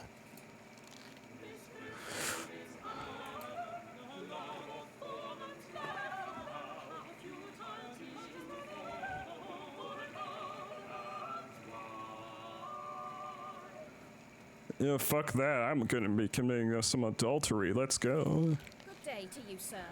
Good day to you, madam. Dot, dot, dot. What service may I perform for you this day? For me? None. None at all. Dot, dot, dot. Verily. Then I cannot fathom why you... It was my husband who bade me come. Oh. I find it difficult to speak of him. As I say, he had me come in his stead. And I could think of no reason to give him for why I should not come. I see. Then what is troubling your husband? Dot, dot, dot. Madam, I cannot treat a querent without knowing first what his troubles are. He is unable to perform his marital duties. Oh my. I see. And whatever does that mean? Your husband forgets to put out the night soil? Some broken I think you know shell damn well what C means. Madam, I bid you be more precise. He can't get her good he can't fuck. He doesn't want to fuck her anymore. Ah, you know perfectly well what I mean, Simon. I bid you not drag this out any longer. Pray read the stars and let us get this over with. As you wish, madam. Now, let us see. What ails Mr. Allen so as to render him unable to perform his marital obligations towards Mistress Allen. 3 options. He's unable to rise to the occasion when performing his marital duties. What ails him? Could he suffer from a crick in the back, causing him pain in the hips? Moon suggests this illness is temporary. Could you suffer from cold in the heart? Sun, domiciled Leo, suggests this illness would be long-lasting, while Neptune suggests a disturbance of the mind. Saturn, in detriment in Leo. This suggests a mild imbalance of black bile in the body. Or do you suffer from a loss of carnal lust? I think this might be the one. Jupiter in retrograde suggests a deficiency of blood. Pluto, this will get worse before it gets better. Or Uranus in retrograde suggests a mild enchantment cast by a witch. Okay, so I think he might have bad hips, or he just might not be into you anymore. Cold in the heart. I will go with the heart, I think.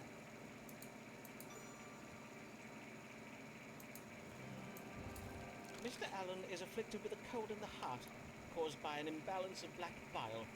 And the treatment for this is quite simple. You have merely to add boiled snake to your husband's diet. Oh, that is... 'Tis your full judgment on the matter, then? Yes, he is to eat boiled snake flesh. Be sure to gut the snake first, however. I will pass these instructions on to my cook. Well, I'd best be going now. Nay, prithee, bide a moment. If you will. The snake flesh cure, 'tis often effective, in truth. It is also my judgment, as a physician, that for you, that for a wife to be it is most unhealthsome. And so... Yes. Oh, Simon. Oh, Yes. Wink, wink. Coitus post consultatio. Ha ha ha. I judge they're suffering from a cold heart due to a chronic imbalance of black bile and prescribed the consumption of boiled snake flesh. I think they're most pleased with me for the reading I gave this day. I shall say 100 Hail Marys before bed this evening. Nay, 200.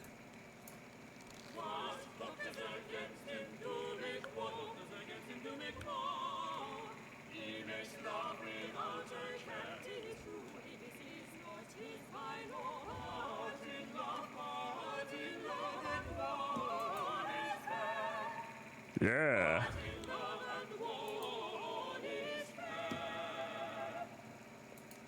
In love and war, adultery is fair. Last even, 'twas like a dream. Never in my life have I felt so... Oh, Wow. it's true you are married, but surely a love as great as ours can transcend such earthly impediments. Dare I hope for... Yes, yes. Most unlikely. Or is it? Forsooth, there be no harm in asking the stars. Oh no. Might Avis Allen one day be mine? Sure, bud. Whatever. You're predicting your own fate, fortune, so let's say yeah.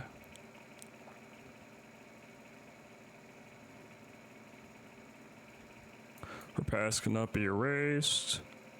Oh, I don't want her to die. Oh wait, no, Mr. Allen was... For Mr. Allen will suffer ill luck and die, and then will be free to marry me. Yes, that could be good. Alternatively, if I knew the truth about her relationship, I would presently be seething with jealousy. You're cunningly hiding a secret from me. I don't think that's the truth. Her loyalties lie with her family? No, I think her husband will die. Yes, and then they'll be free to marry me. It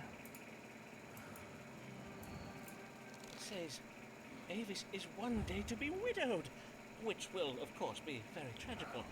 Very tragical, yes, yes. He's going to marry. Yes. Mine, all mine. Avis Foreman. Will Avis and I ever be wed? I just Mr. Allen would one day die, leaving her free to marry me.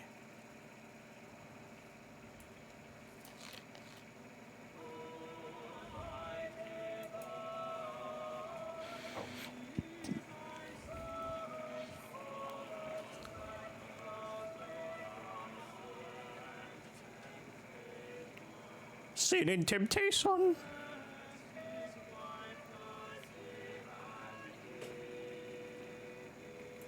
Oh no, we don't want his wife to do him an evil. Good day, Dean Blogg. Fare you well? Most well. Most well indeed. And I will tell you why. The conquering cherub has lately returned home to England. Oh yeah? Ah, this being the voyage you did invest in. Aye, and what a sound investment it was. For it has paid off most handsomely. Most handsomely, you say? Cherub's cargo of nutmeg and pepper will fetch a high price indeed. Hey, price! My earnings have enabled me to make a substantial investment in Sir Walter Raleigh's expedition to the New World.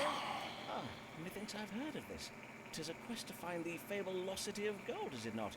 Or as the Spanish call it, El Dorado? The very same. For it is said that El Dorado does lie deep within the rainforests of the southern parts of the New World, hiding vast quantities of gold and precious jewels. Hence, what I would have you tell me is, exactly how rich can I expect to be made from my investment? I don't suggest a If I am to be good. made very rich, I am afeard that news of my fabulous wealth may cause some jealousy among the clergy. Yes, yes. News travels fast around the diocese, and I think it wise to get ahead of it if I can. Then let us consult the stars. yes. What will become of Thomas Blogg's investment in Sir Walter Raleigh's quest to find El Dorado? Bad.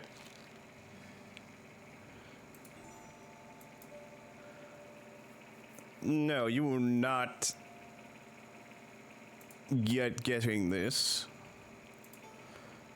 There's cause for pessimism and a surprising reversal to save the lives of children. This represents the inverse of death, life. The house of children, surprising reversal, Uranus in retrograde, and pessimism, Jupiter in retrograde. Your finances will bring you unhappiness. The expedition will encounter foreigners who are stubborn, confident, and led by instinct. Your partners will be met with violence. Yes. I believe this might be the one.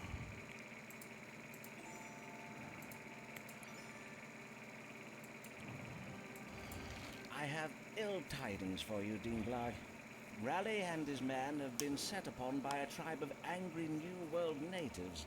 Angry natives? Angry natives? Surely the natives would greet us with much rejoicing. For do we not bring with us the gift of civilization?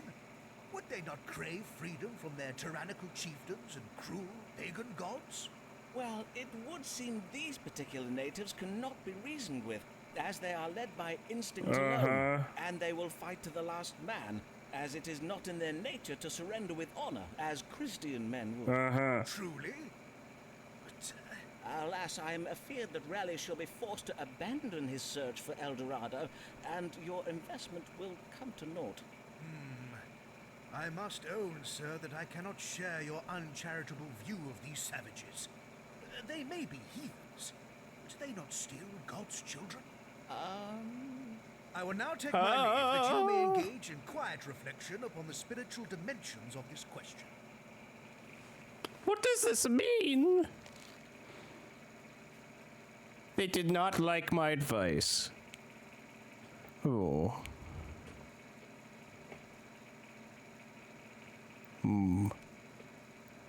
Oh, I'm no closer to getting a letter of recommendation. This is bad.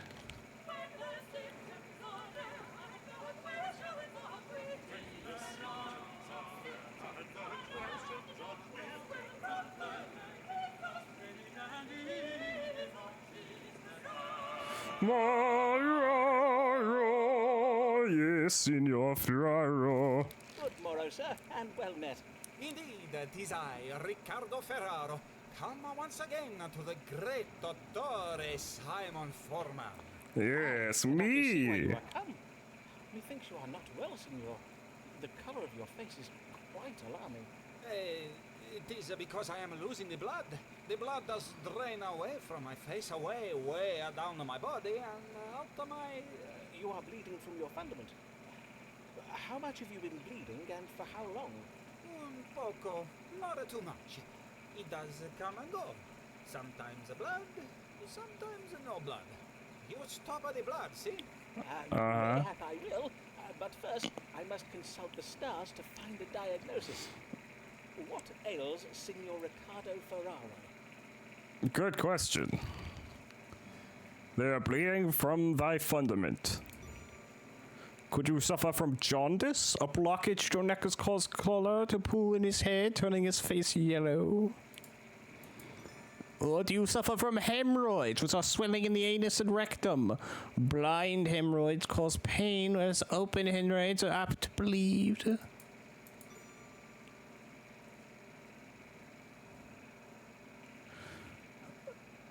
Well, it wouldn't be the first time he lied to me.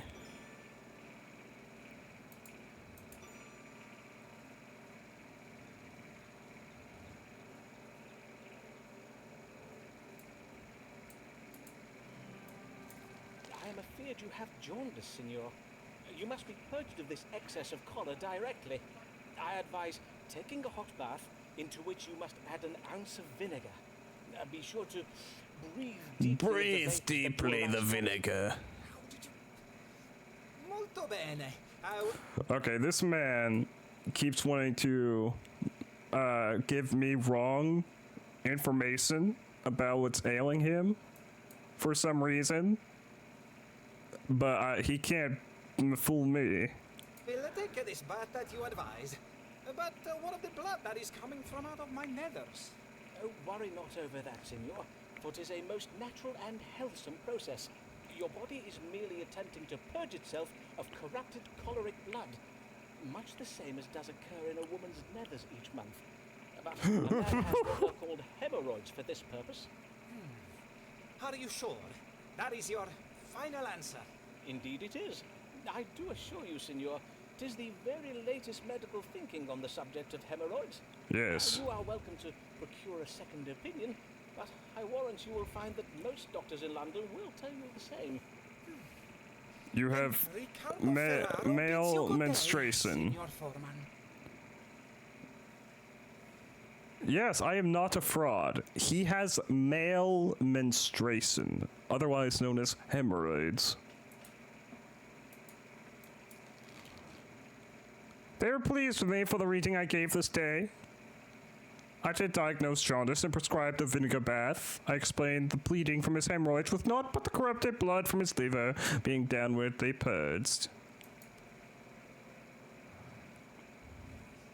Foreman is good, mayhap too good.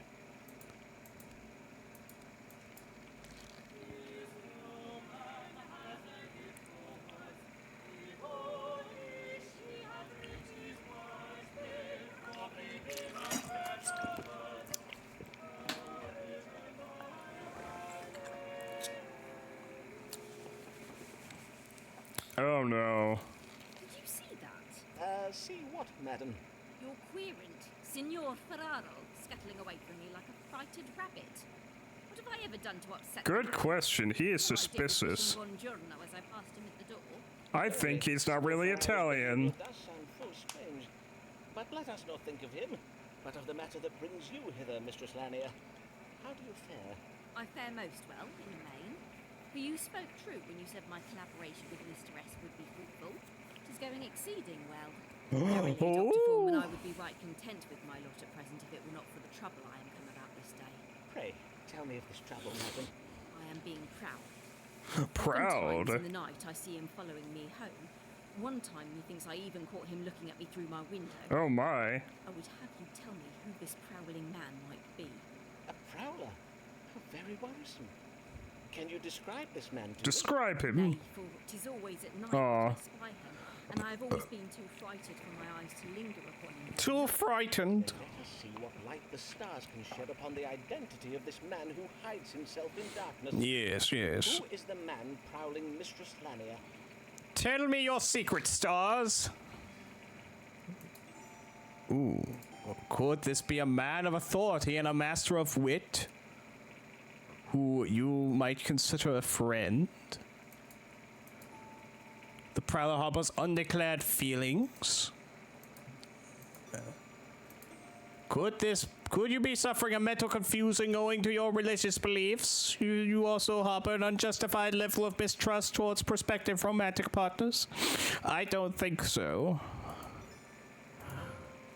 Could it be a violent husband who hopes for a reversal of the ill luck he has had with Mistress Lania? He harbors a misguided hope that she will perform her wifely duties and resume intimate relations with him. I think it might be that.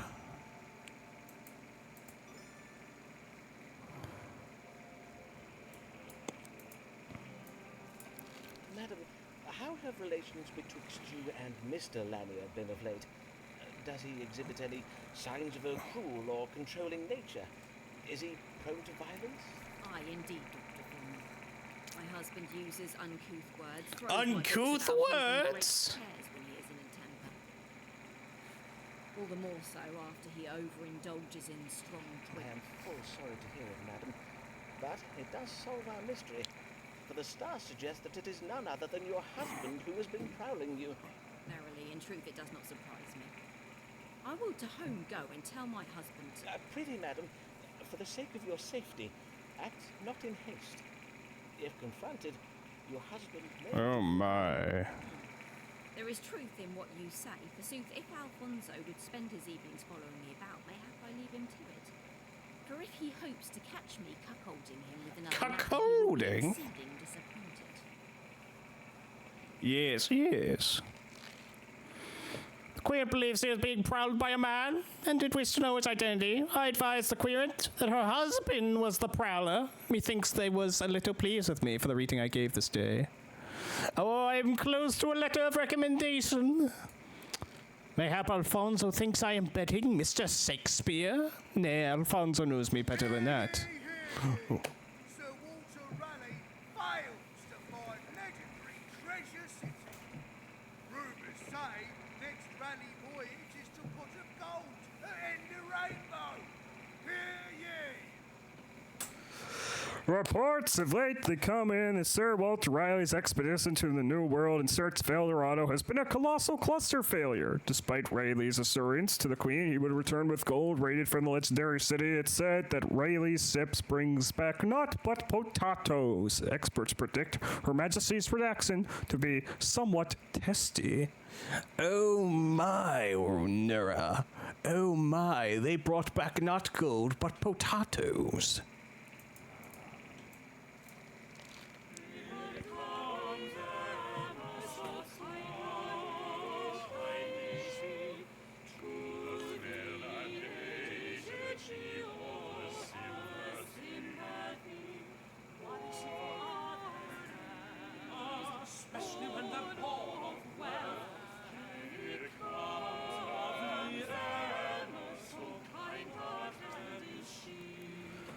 It's been a while since C came to my door. I wonder what C wants.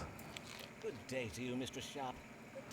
You're right, Nura. Potato is the true gold at the end of the rainbow. Dr. Foreman, but I am Mistress Delamere now. Oh. Mistress Delamere. But as I recall from my case notes, let me see now, 'twas 3 years past. Aye, were you not hoping to marry a man named George Middleton? Oh, yes. I did marry Mr. Middleton. For though I did tell my family what you said about his condition of the heart, they quite insisted that I marry him. And truly, they were full wrong to do so, for just as you predicted, Mr. Middleton did verily die of his cardiac Verily? passion mere months after we were wed. So soon. How very tragical. I blame the Scotsman who took to playing his bagpipes below our bedroom window at odd hours of the day and night. What? Such a bothersome man. What? Next him and the vipers Mr. Middleton discovered one morning nesting in his undergarments. What? I fear it was all too much for his poor, weak heart. Woman, did you put snakes in his underwear? There, my dear lady. How distressing your late husband's death must have been for you. Aye, indeed, Dr. Foreman. So much so that my friends urged me to marry again, lest I die of grief. But now that I am once more a wife, I would not wish to be widowed anew. And John Delamere, my present husband, is also an older man. Of course. Dr. Foreman, you must tell me whether there be any illness he has, whether there be anything I might do to save my dear sweet husband from an early death. Then let us see what the stars have to say. Sure. Is Mr. John Delamere troubled with any condition that may cause him to die? Let's see. He's troubled with quinsy, a condition characterized by soreness in the throat. Taurus is the ruler of the throat. Could he have been bewitched? Uranus suggests witchcraft. Pluto suggests the possibility of death. Or does he suffer from cardiac passion as well?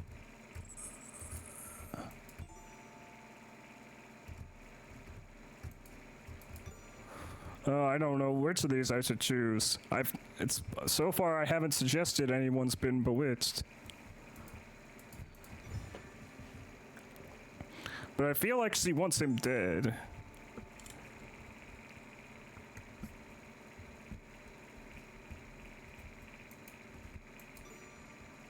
Bewitched or soreness in the throat.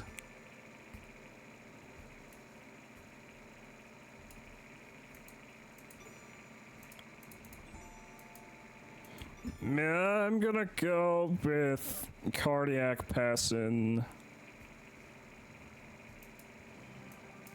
Madam, I am afeard your new husband suffers from a cardiac passion. Oh, not Mr. Delamere as well? Aye, 'tis a common condition among men of a certain age. You must keep him away from anything that may cause him alarm or shock. What the fuck? Why is the volume doubling back? To wit, changes in temperature, sudden noises and surprises. Oh, I will, sir. I will indeed. I thank ye for this wine. Methinks the Queen was pleased with me for the reading I gave this day. Spades sealed him from extremes in temperature, sudden noises, and shocks. We're getting closer to a letter of recommendation.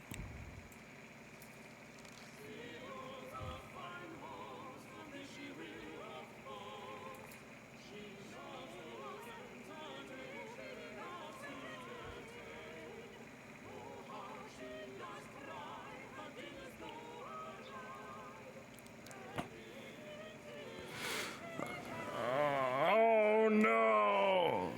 Woman, what did you do this time to your guests? How did you fuck up your meal? Good morrow, Mistress Fortescue. How may I help you this day? I did lately experience feelings of a most strange and disturbing nature, for which I desire an explanation. Okay. I see. Prithee describe these feelings to me, madam. When did they occur? Last eve, at a dinner party hosted by my dear friend, Mistress Emma. Okay. Oh, not Mistress But soon Demamere. after my arrival, I was stricken with a kind of madness. Madness, you say?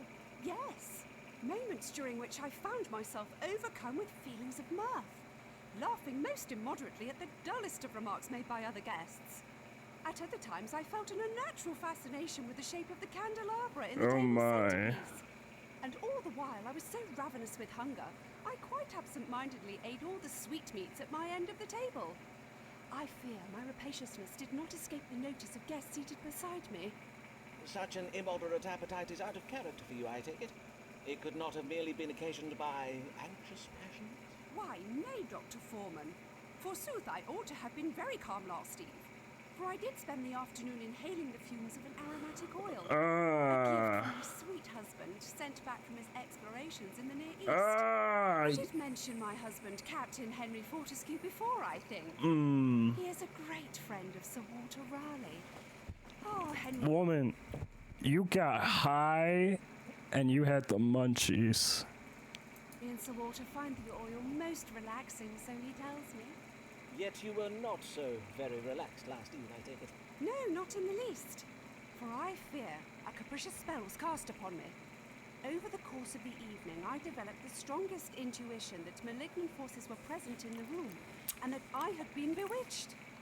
Could it be true, Dr. Foreman? Might a witch have cast a spell on me? That is something we shall have to ask the stars, madam. Let us see. What was it that afflicted Mistress Sybil Fortescue last eve? Yes, I love this game's vibe.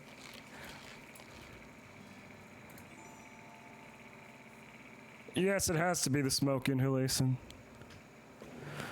Just Victorians getting up to shenanigans. This might be chronic. Altered mental state. No, you weren't bewitched. It's not melancholy. I believe it was the smoke inhalation. You say Gemini is the ruler of the lungs, and Mercury domicile of Gemini. Well, this suggests an altered mental state. The Sun suggests the condition is chronic. Now, madam, the oil your husband sent you. This was the first time you did inhale its fumes, methinks. Yes, the shipment of gifts from my husband did only lately arrive.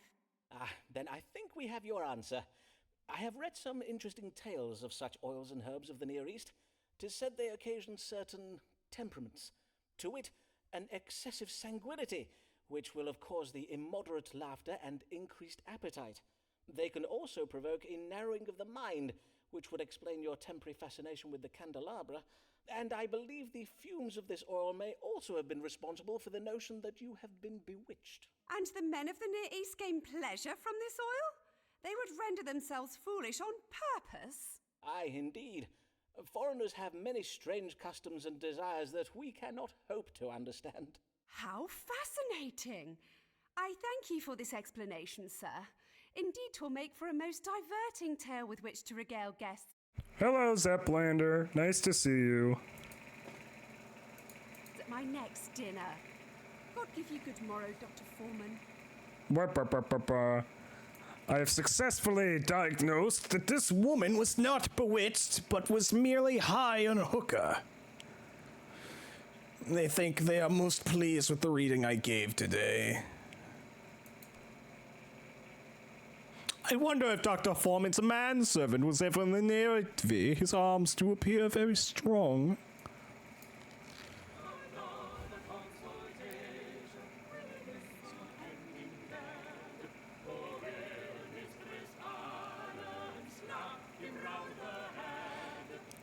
Oh, I hope she doesn't slap me around the head. I want her to slap me in bed.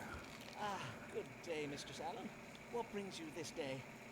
Oh, dear lady, you tremble like a leaf on an autumn day. Aye, for I'm most affrighted. Most affrighted. Mr. Allen says he thinks I worry over naught, so I am come to you, for methinks you would. Perchance you may help me. Yes? I tell you that this evil that have frightened you, madam, and I shall do all in my power to protect you from it. Yes, evil. Indeed, 'tis the very word for it. The very word I've for seen it. a dark figure prowling outside our house in the night, and once I saw him You've seen a prowler as well. Oh my. spying through my window. Who is he? What does he want from me? What am I to do? I see. And you do not recognize his face or any other particulars? The color of his hair, for instance? Nay, for 'tis always so dark. But by his silhouette I can tell he is a bony, scrawny little man. Is he verily? But your husband thinks 'tis naught to worry over, you say? Aye. Okay, so apparently I am the lurker, I He guess. says the man is doubtless naught but a poor travelling tinker who is merely taking shelter in our garden. 'Twould explain why his figure is so slight, to be sure, but what if he is not a tinker? What if his purpose is more sinister. Aye, indeed. Then let us consult the stars. Who is the man prowling outside the Allen's house in the night, and what is his purpose?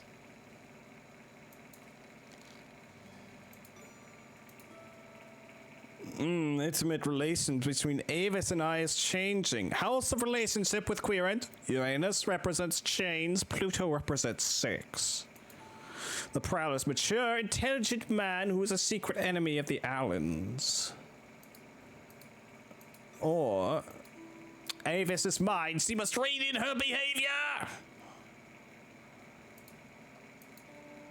Not only does Avis have a deceptive nature, she is obsessed with romance as a preference for younger men.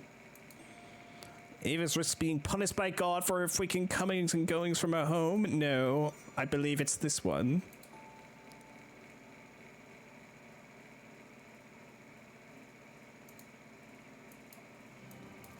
The stars suggest the Prowler is a secret foe of your husband. Does Mr. Allen have any gambling debts, perchance? Hold. Methinks I see it now. Ah, 'tis you! The Prowler, 'tis you! Me?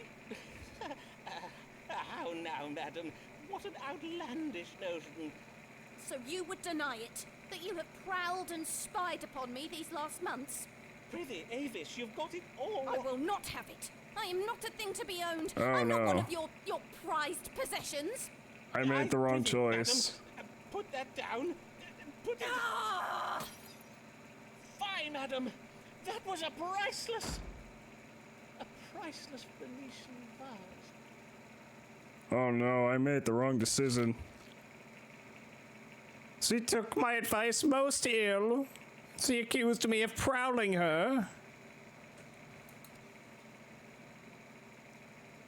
Well, I already received a letter of recommendation, so it doesn't really matter.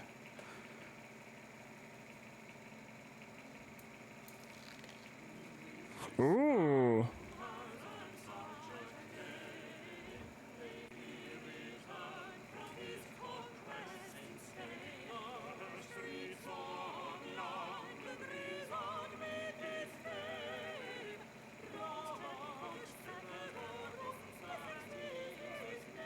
Robert Devereaux, I believe I've consulted with your wife.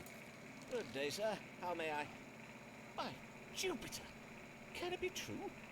Robert Devereaux, the Earl of Essex. The Earl of Essex? A hero of the Battle of Cadiz. Cadiz! Calm yourself, Sarah. Pray, treat me just as you would any other querent. Of course, as it pleases your lordship. But may I say, what a great privilege it is to... may I offer you a... You are the man who had some success treating the plague some years past. Yes, yes. Indeed, my lord. You are very well informed. My strong water did save many a Londoner from a most lamentable death. Then perchance you might have some cunning cure for me as well. For since I am returned to England upon having resolved that small matter in Spain, I find myself afflicted with the most vexing... The most vexing Your element. most glorious capture of the Spanish city of Cadiz was no small matter, my lord. All England talks of nothing else. Why, pamphlets recounting your heroic exploits are sold on every street corner in London. Mayhap they are. Mayhap. My single-handed victory against the King of Spain was but a trifling affair. Trifling? The least I could do for my queen and a grateful nation. But I fear vast riches in the hearts of many a Spanish beauty were not the only things I Oh my. What else did you capture in Spain, my lord? I fear I do not grasp your meaning. If you would kindly show me where upon your body you are... Ah. As you see, this Spanish disease I caught has me oozing a most disagreeable substance. Methinks I have a fair Oozing. idea of the nature of your affliction. But I must confirm the judgment with a reading of the stars. Let us see. What disease troubles Robert Lord Devereaux, the Earl of Essex? He is oozing a most disagreeable substance. His body does ooze a foul substance. What is the illness and how may it be cured? Could he be suffering from evil digestion, and affliction that may occasion both upward and downward purging? Mercury suffers severe narcissism. Virgo. Venus falling in Virgo represents a mild imbalance of flame in the body. Saturn represents an imbalance of black bile in the body. And Mars represents an imbalance of yellow bile in the body. Could you be troubled with love? I don't think so, game. Could he be suffering from gonorrhea? Well, I don't think it's love, but I think it might be gonorrhea. Or evil digestion.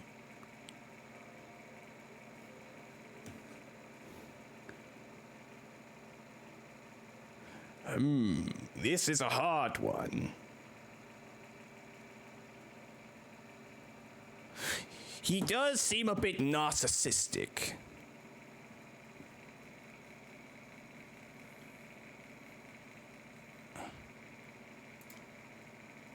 What is... Actually, I don't know what gonorrhea is. Let me look it up.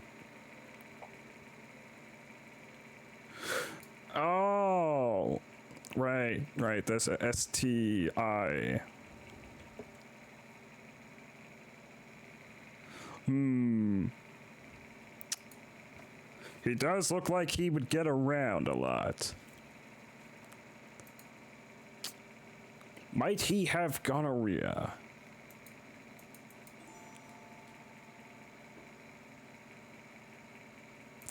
You know what? I'm gonna oh, STD, not STI. Okay.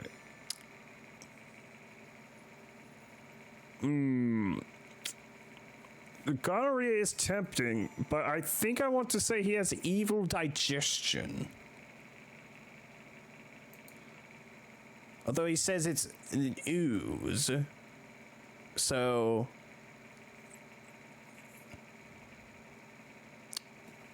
substance of foul smelling.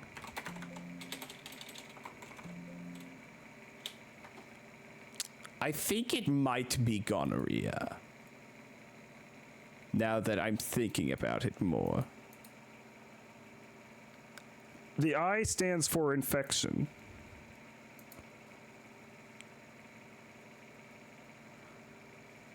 Oh, wait. Well, actually, they're both the same thing. They're actually just both the same thing. They're just different ways of referring to it.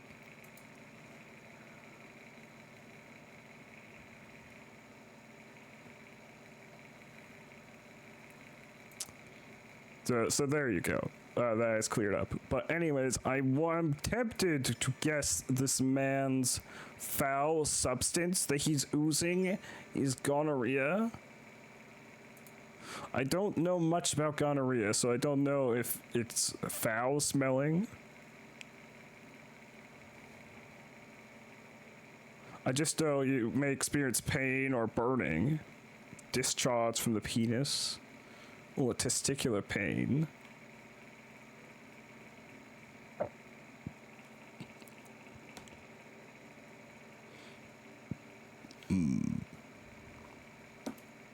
What do you think, nerd? Do you think it's gonorrhea or evil digestion? Because I definitely don't think it's an issue of love.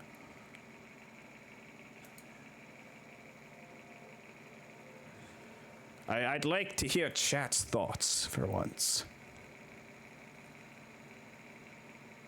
His body does ooze a foul substance.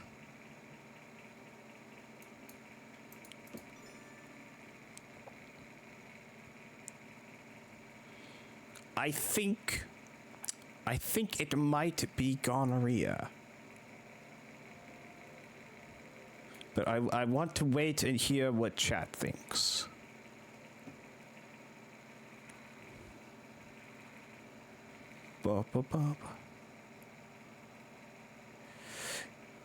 Yeah, we're gonna say this guy has gonorrhea.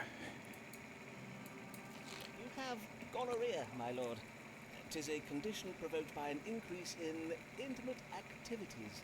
Too much strumpy humpy, eh? Yes, well, strumpy it's true that humpy. since news of my victory got about, every wench from Southwark to Shoreditch wants a piece of my action. Oh my, Southwark to Shoreditch. Cured. The most effective method is lead plate therapy. Usually this requires a man to lie in bed for many hours with a leaden plate positioned upon his privy parts, thus allowing the lead to impart its healing properties to the affected member. But, of course, men such as your lordship have no time to lie around in bed, which is... This man fucks more than I do, clearly. Which is why I'm gonna suggest he puts a lead plate on top of his private parts. Why? Let me just fetch it from my cabinet. Which is why I invented this. And that is what? Some sort of wonder job, like the ones old men used to wear? Precisely so, my lord. It is a codpiece that I had a blacksmith fashion out of lead. I invite your lordship to wear it under your breeches so that the lead may remain in contact with your privy member at all times. Indeed, until you are cured. How very droll this is. Verily, how old-fashioned. I will appear as hung as old King Henry Tudor. Mayhap I just wear it in my chambers. Good day, and please come again. If you need anything at all, I am at your service. He was appear as hung as old King Henry Tudor. He was hung as a horse, you see. They are most pleased with me for the reading I gave today. Oh, look, I'm 70 already, and this was our first meeting. Though if I were to go about Whitehall Palace wearing a wonder chub, perhaps it would revive the fashion for court pieces.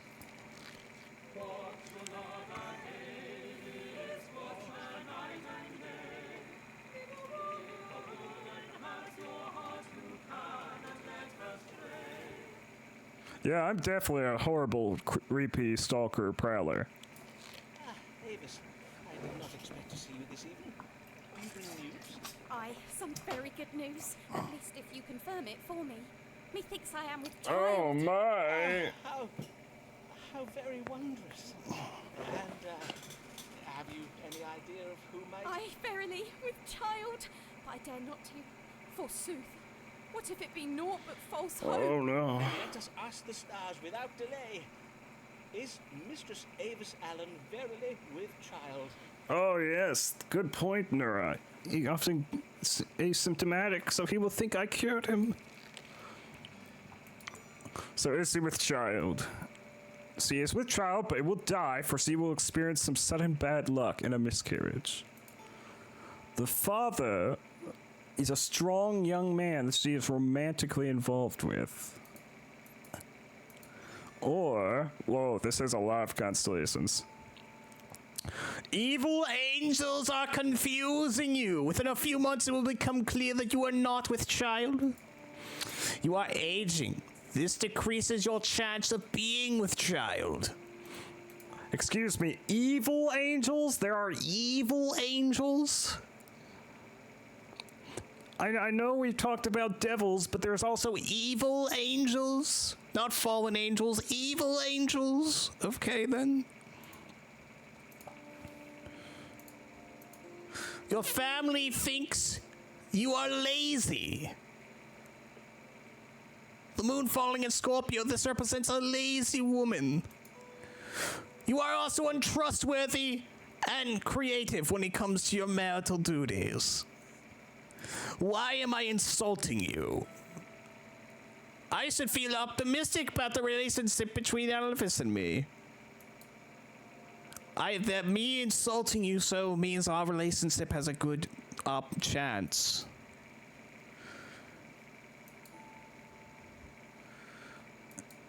I don't know. This sounds like a horrible thing to say. That your family thinks you're lazy, that you're untrustworthy, that you're too old to have a child, that you're being confused by evil angels.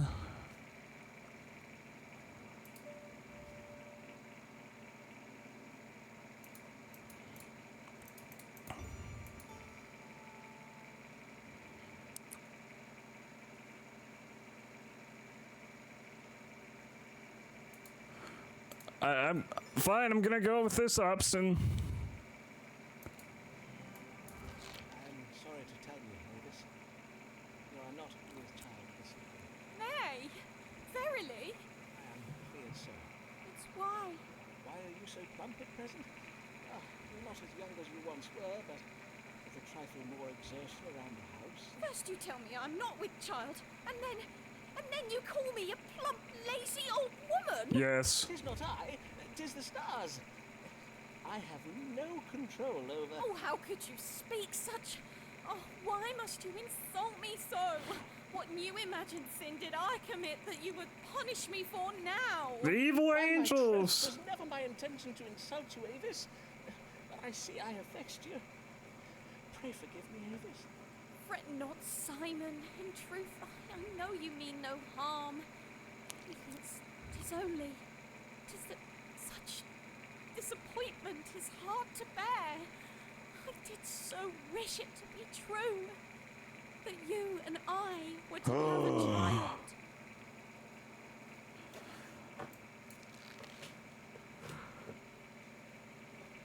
I advised he was not with child and was instead a little too plump.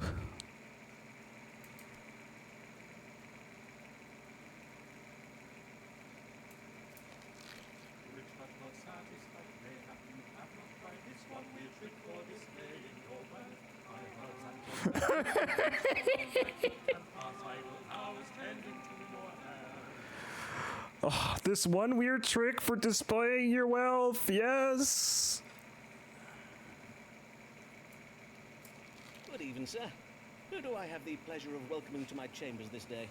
Nicholas Muggs, proprietor of Muggs Rugs down on Silver Street. Muggs Rugs? Makers. You supply wigs to players, do you not? I have heard tell of your fine work from some of my playhouse querents. I thank ye for your kindness, sir. I do hear you are very skilled at your trade also. For are you not the curer of the plague of 92? Yes, I am. I hope you may cure me as well. For though I do not think I have the plague, whatever I have is doubtless most grave. Most And I know grave? what my wife thinks. And what is it your wife thinks? It be her mind that I have taken naught but a chilly cold in the head. But 'tis not so, Dr. Foreman, for I ache all over. Okay. My Sore throat's throat. growing sore, You and I cough day and night. day and night. Day Ache all and night, over. you say? Aye, verily. I see. Then let us consult the stars. What does ail Nicholas Mugg? So you ache all over, your throat is sore, and you cough day and night. Could you be trouble with hypochondria, possibly induced by witchcraft? The condition could be proved fatal. What is hypochondria? Hypochondria.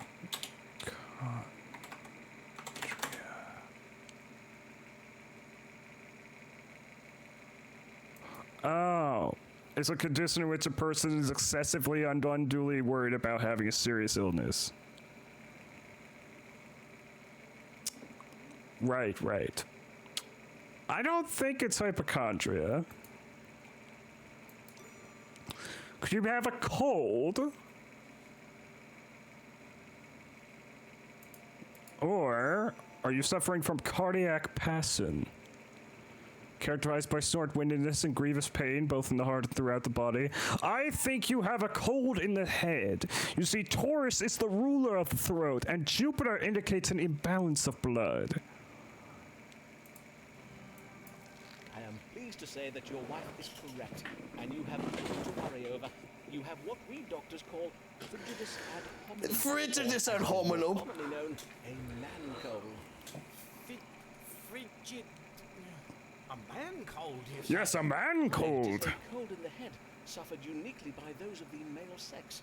And although it be a minor affliction, the suffering can be very great. A minor affliction, you say? That cannot be right. I bid you check the stars again, sir. For see how ill I am. Okay, now I definitely think you're a hypochondriac. My throat grows so hoarse I can hardly speak. I think the trouble in your throat may be occasioned by overuse.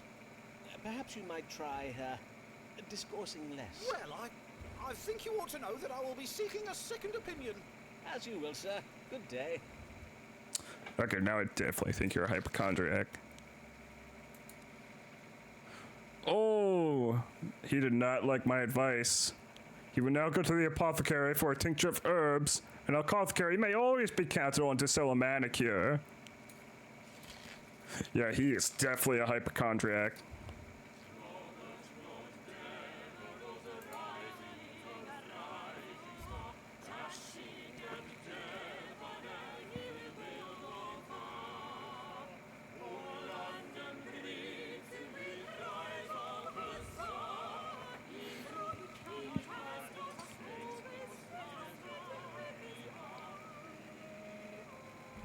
This man fucks.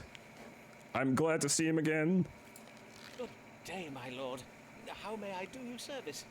Would it pertain to some thrilling adventure upon which you may soon be embarking? Indeed it does. Sir Walter Raleigh and I did recently come across some intelligence concerning a fleet of Spanish ships. Oh yes, Drake, you might not have been here earlier. We diagnosed this man with gonorrhea last time, so we prescribed him to wear a lead codpiece to cure his gonorrhea. Soon be sailing home from the New World, bearing a goodly cargo of gold. Raleigh and I plan to borrow the Royal Fleet, which we will use to intercept the ships and seize the treasure. Huzzah! But, borrow the Royal Navy, you say? Aye, only temporarily, of course.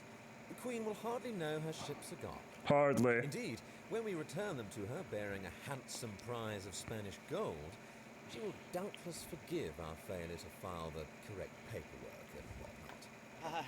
Doubtless. Doubtless. And how may I assist your lordship in this glorious endeavor? Well, in order to intercept the Spanish fleet, we must know which route it is planning to take.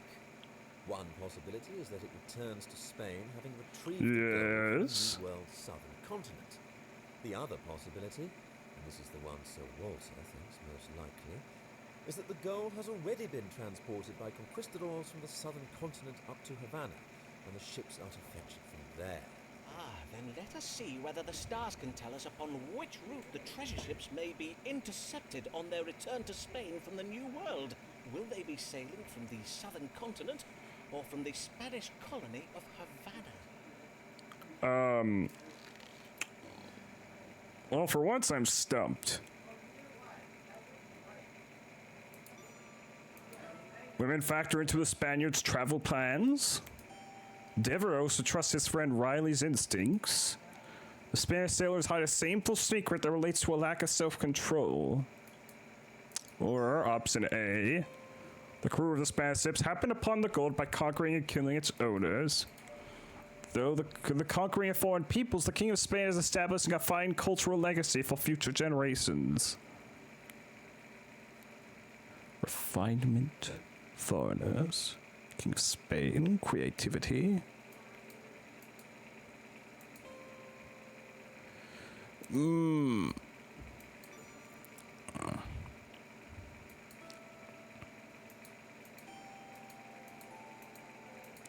I'm stumped. Because I know they most definitely did not find gold, I don't think.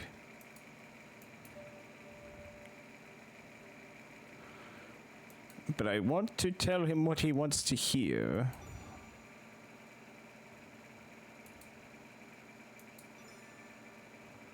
I guess I'll go with this one. The Spanish treasure ships will take a direct route back from the southern continent, from whence the gold was, found. For it seems the treasure was, well, discovered by the fleet's own soldiers. Excellent, excellent. But where are we to intercept them?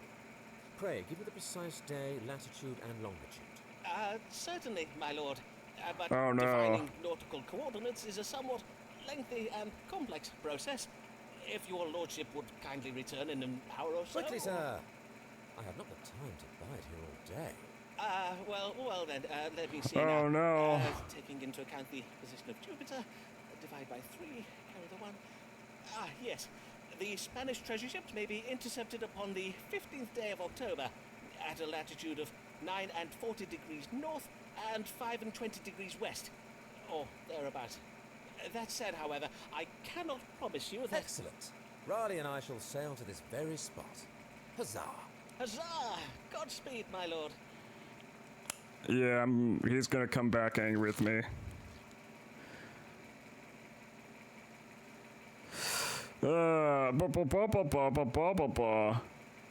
May God be with our English fleet, for I had not the time to verify the soundness of my calculations. I wonder if my men have yet contrived to scrape all that damnable manchego cheese off my astrolabe. Oh, new person.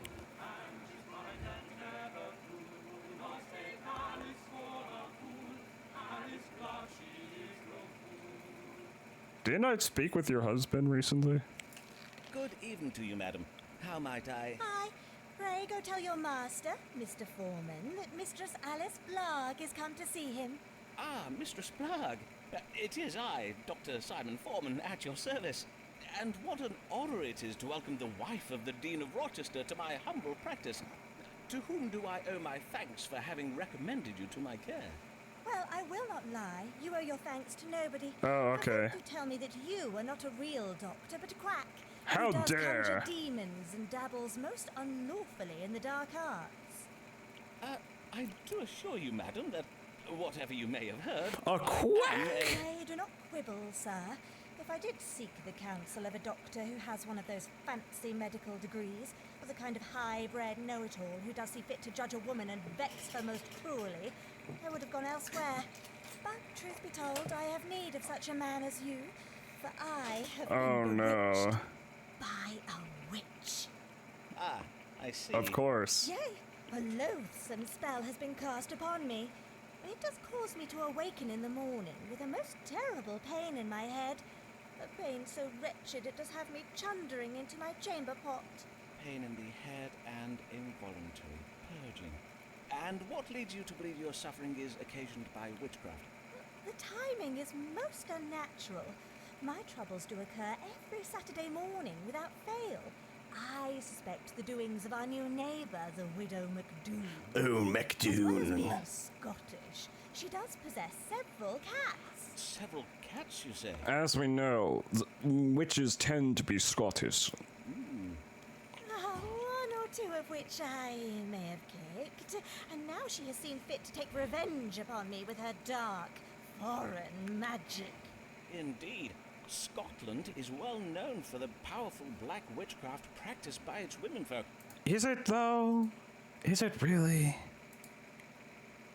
But as compelling as this evidence may be, my practice does draw upon the latest scientifical arts. To diagnose your condition, I must first perform a rigorous astronomical analysis. So, let us see now, what do the stars say is the cause of your Saturday morning suffering? Let's see. You are bewitched? Or could you be the early symptoms of being with child? Or could you be caused by noxious food or drink?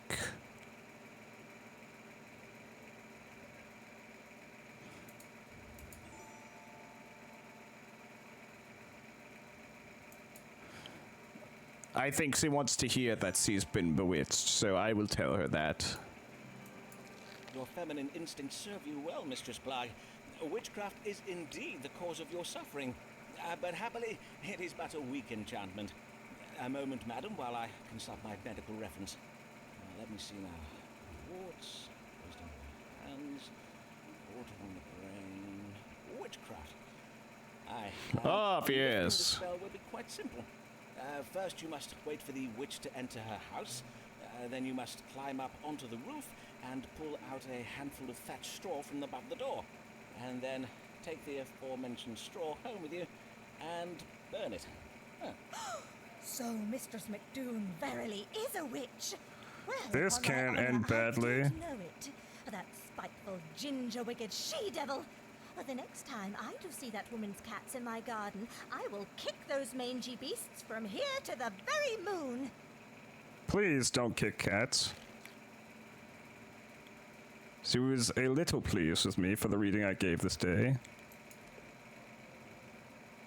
I wonder where I might procure a ladder. I have never climbed upon a roof before. Beware conspirations, plots and machinations, the schemes of big physic to sell you their wares. Lectures who was violent, but they call it science. They mock our beliefs and belittle our fears. Oh my god. Ah, well met, Mr. Mugg. How fare you since our first consultation? It seems as you were right. Oh yeah? Though I was, in sooth, much troubled with the vile disease of, what did you say it was? Fudgipus and Honeyman, I did not die. Nope. Frigidus ad hominem. I am most glad to hear it, sir. Indeed, you do look well. Well, mayhap I look well now, but 'twill not be for long. I have been poisoned. Uh-huh. Poisoned? By the saints. Who is the author of this foul deed? My friend George Sprottle. Oh no, not the I did bookbinder. die not 2 hours ago. Ah, I see. A bout of evil digestion. Evil digestion. Pray tell, was there turned meat or some such at table? Nay, not meat. 'Twas a pie Full of cherries. I had a bite of it afore I knew what I was eating. Cherries, you say? Aye, cherries. And this after I took particular care to give Mistress Sprottle a list of foods I must not eat. I added cherries to the list when I did hear that the Countess of Devonshire has declared against their noxious qualities. Uh-huh. The Countess of Devonshire, you say? Noxious qualities, indeed. And now your symptoms, Mr. Mugg. Had you any reaction after eating these cherries? My reaction? Well, I reacted as any man would. I spat them out. And know you what Mr. Sprottle did then, Dr. Foreman? Nay, but pray tell. He did laugh at me. Oh, he loved you. Dinner Ralphing fuss pot. He got to a dinner Ralphing fuss pot, did he? Oh, you were doing the fussing mouth pot. Oh, you took it from there. I may soon be in the grave, thanks to George. Will he still be laughing then? Let us not speculate, shall we, Mr. Mugg? Now, let us see what the stars may tell us. What ails Nicholas Mugg? Nicholas Mugg, the little dinner Ralphing fuss pot.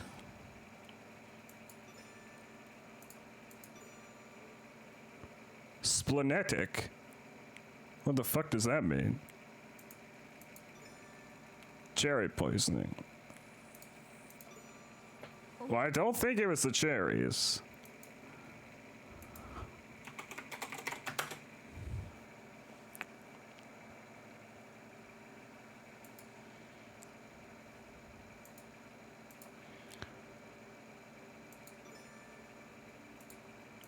Is cherry poisoning a thing? I don't think cherry poisoning's a thing.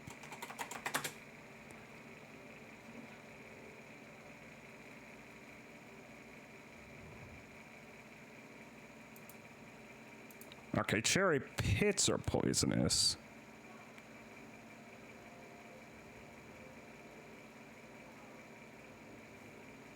Because it contains cyanide. But still, I don't think it's the cherry pits that are ailing him.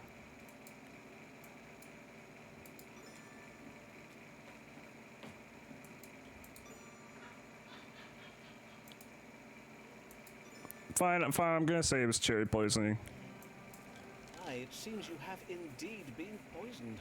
The cherries have provoked an imbalance of choler. You must take the antidote for cherry poisoning, which is... let me see what I have here in my calendar. Ah, yes. Saccharum officinarum.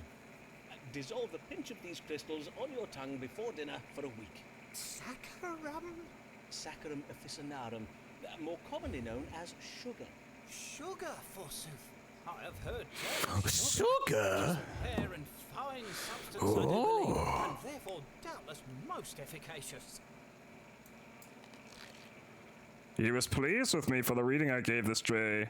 I gave the querent sugar as treatment for I diagnosed an imbalance of choler occasioned by the consumption of cherries.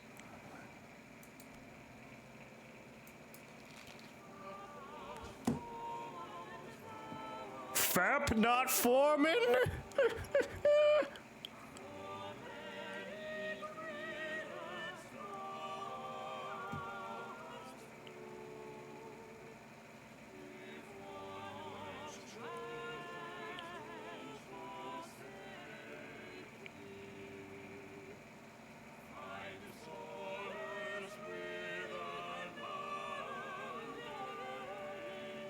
You're right, game. I should find myself another woman. William! Ah, there you are. Did Mistress Allen call whilst I was out this day? Nay? You're quite sure about that, are you? Quite sure about that, are you? I see. I see. I cannot understand it. Why has Avis not come these past weeks? Does she no longer wish to see me? Just 3 options. Her feelings cannot be trusted. She harbors romantic feelings towards another man. Does not know who has fathered the child she carries. Could it be that it's only self-constraint and a sense of duty towards her husband that keeps her from calling on me? It was cool of her to allow me to hope that we would one day be together. She feels she has treated her husband carelessly. I have been deprived of tender favors of late, but my fortune seems to be reversing. I expect to see her again soon. Her reluctance to see me is but the legacy of my unpleasant manner towards her in the past, provoked by my suspicious fancies. This one. So, it is the madness of my love that keeps Avis away.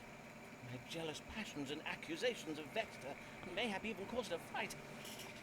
When she comes to see me again, for she surely will, by and by. By and by. I must remember to be kinder to her, to not plague her with my suspicions.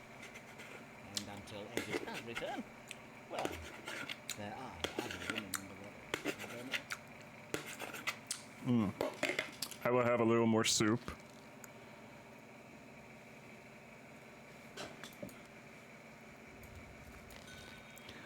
Ooh, a letter. Sir, I must inform you that your judgment that my neighbor is a witch was very wrong. You instructed me to retrieve a handful of straw from her roof and burn it to lift the spell she had cast upon me.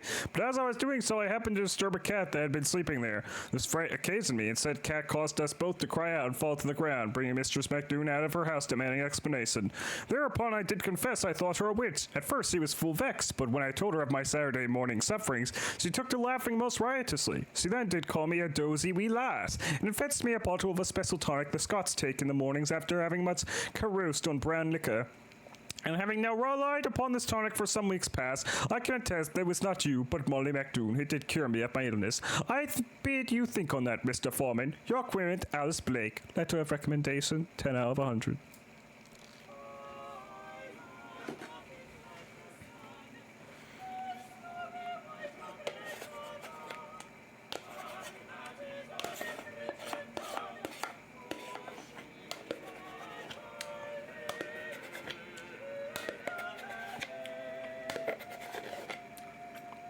Man, I wonder how longer this game is. Good day, Mistress Lania. Much time has passed since I last saw you. How do you fare? In truth, not well, Dr. Foreman, not well at all. And I am full sorry for it, madam. Pray, tell me, what manner of ill has What manner of ill has befallen you? Oh no, not public humiliated. Circulating a collection of insulting sonnets about an unnamed dark lady. Oh no. And all of London thinks this dark lady is me. Well, your complexion is rather, I am described as having foul breath and black wires for hair. Though methinks the very worst line is the one that tells of a gross body rising at the utterance of my name. And I cannot abide illusions, Dr. Foreman. If Mr. S wishes to reference bodily levitation and other such cheap stage magic, he would do well to leave my name out of it. My interest is in the dramatic arts. I see, I see. I am not sure that is quite his meaning. Dr. Foreman, you know of Mr. William Shakespeare then? Do not tell me you have read the sonnets. Well, I own that I have. But as you did remark, madam, all of London... Yes. Oh, I am undone. My professional reputation is now utterly spoiled, for now the whole world will look upon me as naught but Mr. Shakespeare's fancy wench. No longer will they judge me on my own merits. Let us hope it is not as grave as that, madam. Have you discoursed upon the matter with him? Nay, I dare not confront him about it. Cut it We out almost then. didn't end with our work on a play, and I dare not risk it not being staged. Then let us see what the stars advise. What may Mistress Lanier do to restore her professional reputation? Yes, what? Your reputation has been sullied by his spotty poems. What should you do? You harbor secret thoughts of adultery, which relate somehow to your intellect and feelings of dissatisfaction. You are ignorant of your romantic feelings and must be reversed. You should abandon your... No. Must find a way to disassociate her name from these sonnets, for if she does not, her literary legacy will be betrayed by association with them. What is option B? You confused about your feelings for me? How interesting. Oh, I could start a relationship with her. Yes, I do believe this would be a good option.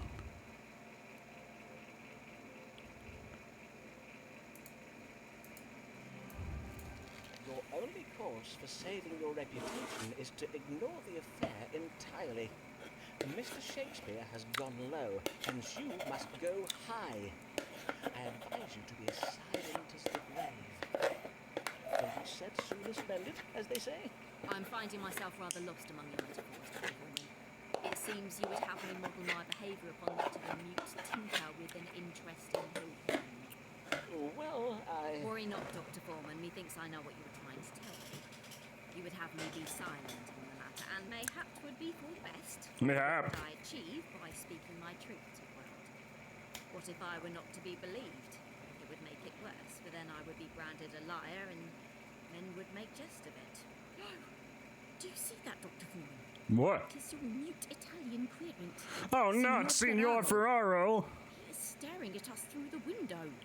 Is he? Then doubtless he has come for another consultation. Then I will take my leave now. Good day, Dr. Foreman. Oh, no, not Signor Ferraro. Oh! Letter of recommendation! With such a pork-ass poetic imagery, it's a wonder Dr. Foreman manages to draw meaning from his star charts.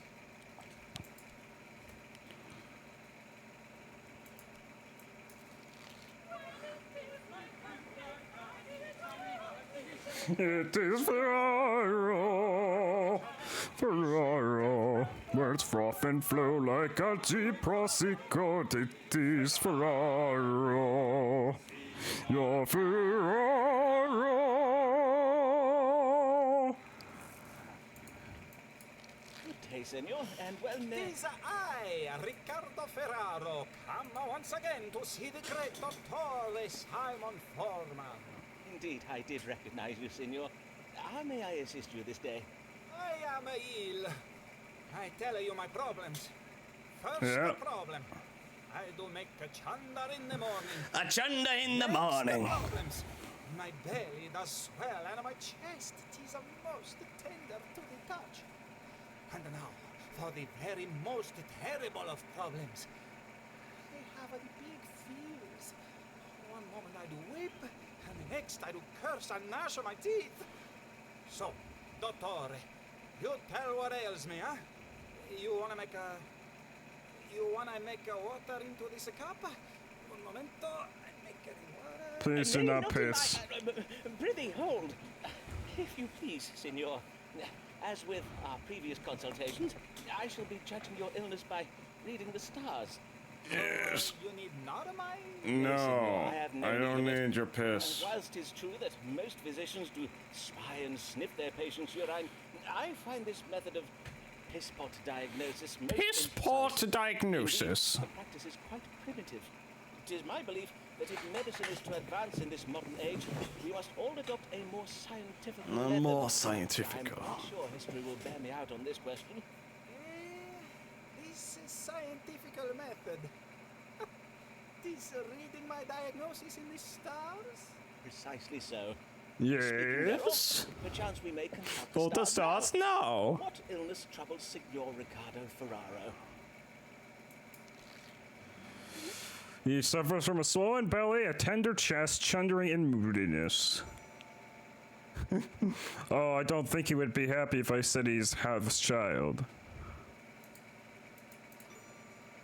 He suffers from a mattering in the breast, which is a gathering of corrupt matter in the chest area, occasioning pain in the breast.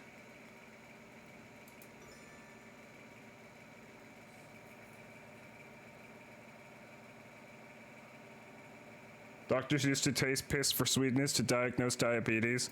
Nura, I think this man will be angry if I tell him he's pregnant.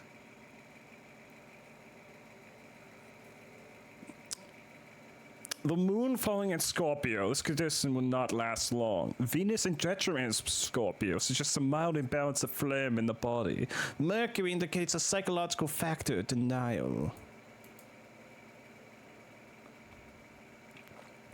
Swollen belly, tender breasts, chundering and moodiness. I do say, sir, I think you're pregnant.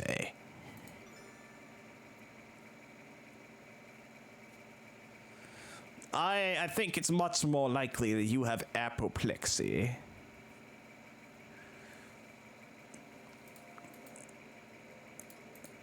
Swollen neck veins, memory loss, gnashing of teeth. Yes. I will go with apoplexy.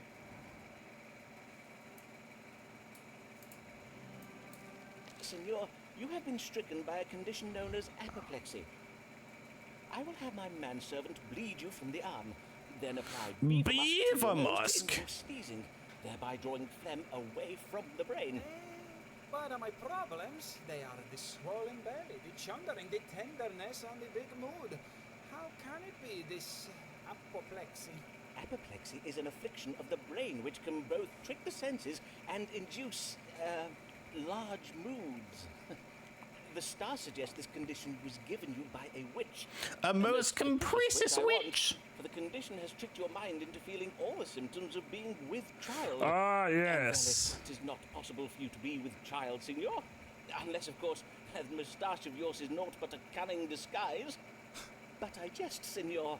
It was not my intention to doubt your manliness. You jest! A lady who would disguise herself as a man? So silly. I've never seen too many plays by Mr. Shakespeare, huh?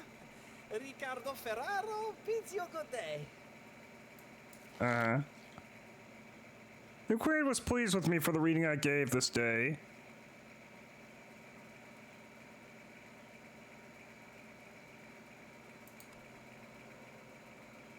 God's blood, that was a close save. So far, he is one of my favorite characters. Oh, we have at least one more meeting with him in the future.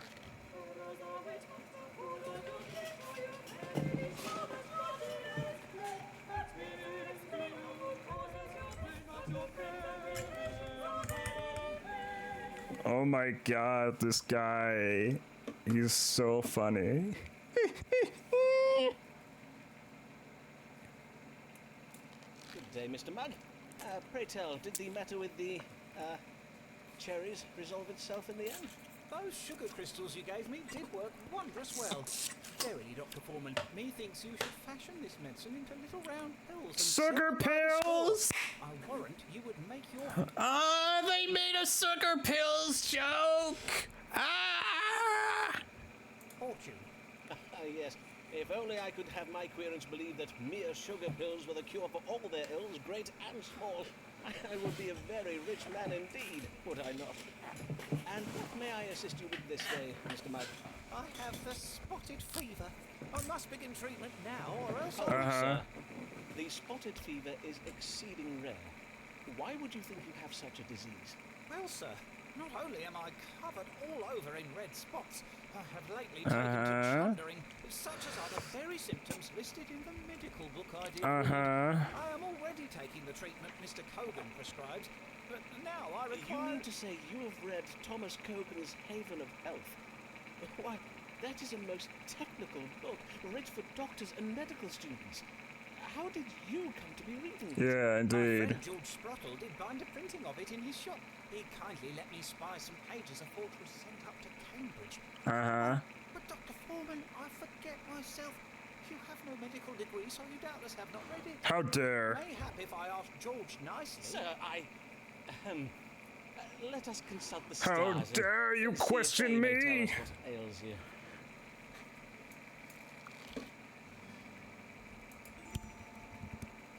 you. Nah, you don't have spine fever.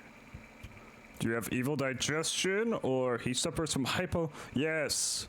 You suffer from hypochondria. You just have benign pimples on your privy member.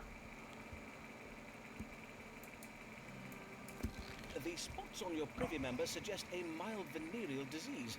Such pustules can appear so foul in appearance as to induce involuntary upward purging, as is the case here. It's also indicated that you suffer from hypochondria. Dr. Foreman, did you not hear me? I said nothing of spots being on my yardle. Oh my word, I know not why folk even bother with doctors. Not now we have books to consult. One thing more, if you please, Dr. Foreman, for I feel I must give ye warning.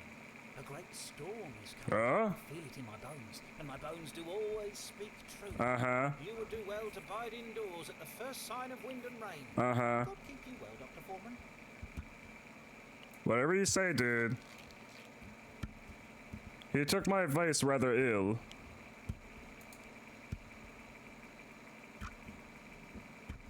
Now that common folk know how to read, we shall soon have no more need of doctors. No more need, I say. Yeah, I can diagnose myself. Oh, it's been a while since I saw him.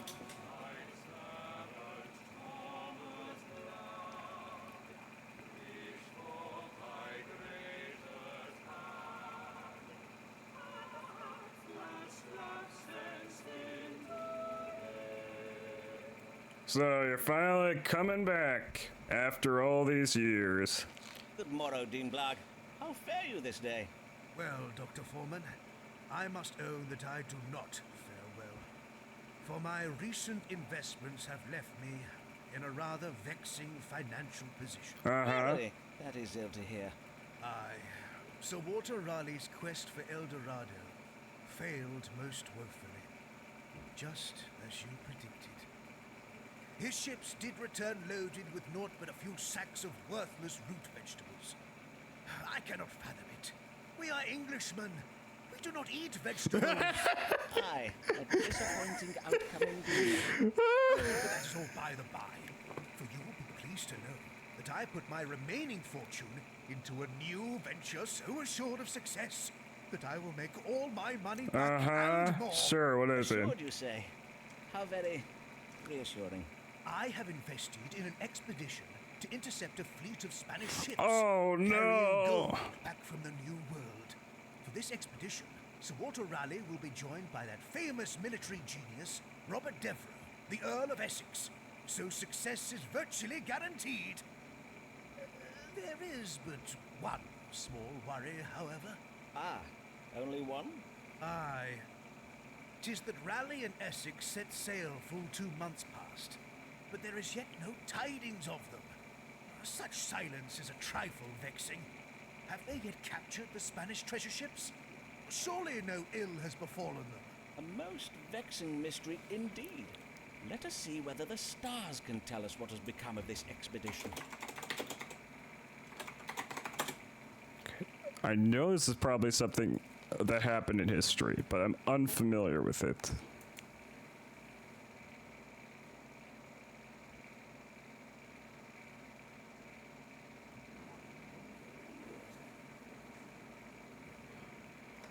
Let's see.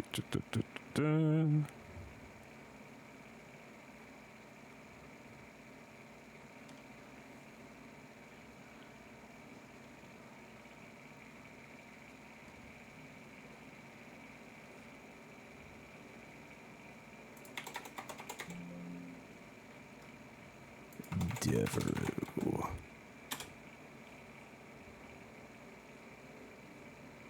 Okay, so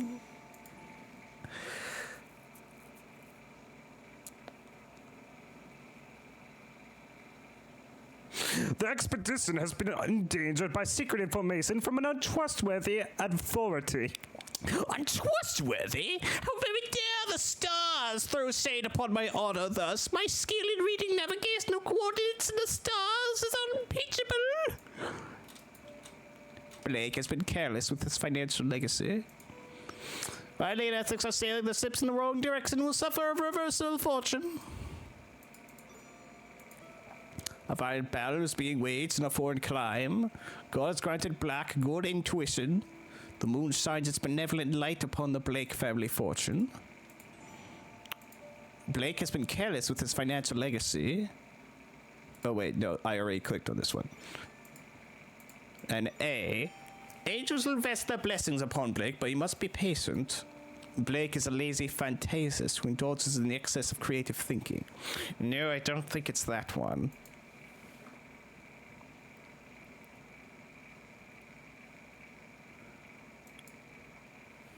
Let's see, quality military.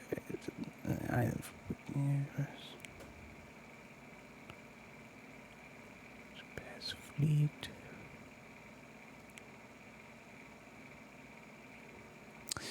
I think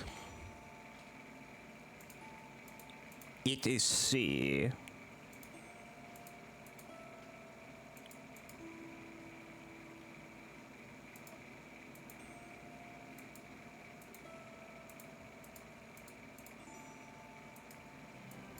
Bad tidings for your family's fortune, I fear. The Earl of Essex and Sir Walter Raleigh did sail their fleet into the middle of nowhere, with not a Spanish treasure ship in sight. It would seem their geographical information was at fault, having been obtained from a most unreliable and untrustworthy authority. Truly, I am ruined. Zoons! Zoons! My goose is cooked! My goose is Mrs. cooked! Blood will have me baked into pies! Baked into pies? He took my advice a little ill. Oh Lord, have mercy, spare me, my wife, the news of my wretched penury. Why must this wench act so distressed? Perhaps she can't hide her chest. Oh, what of love and his confessed. Oh, what an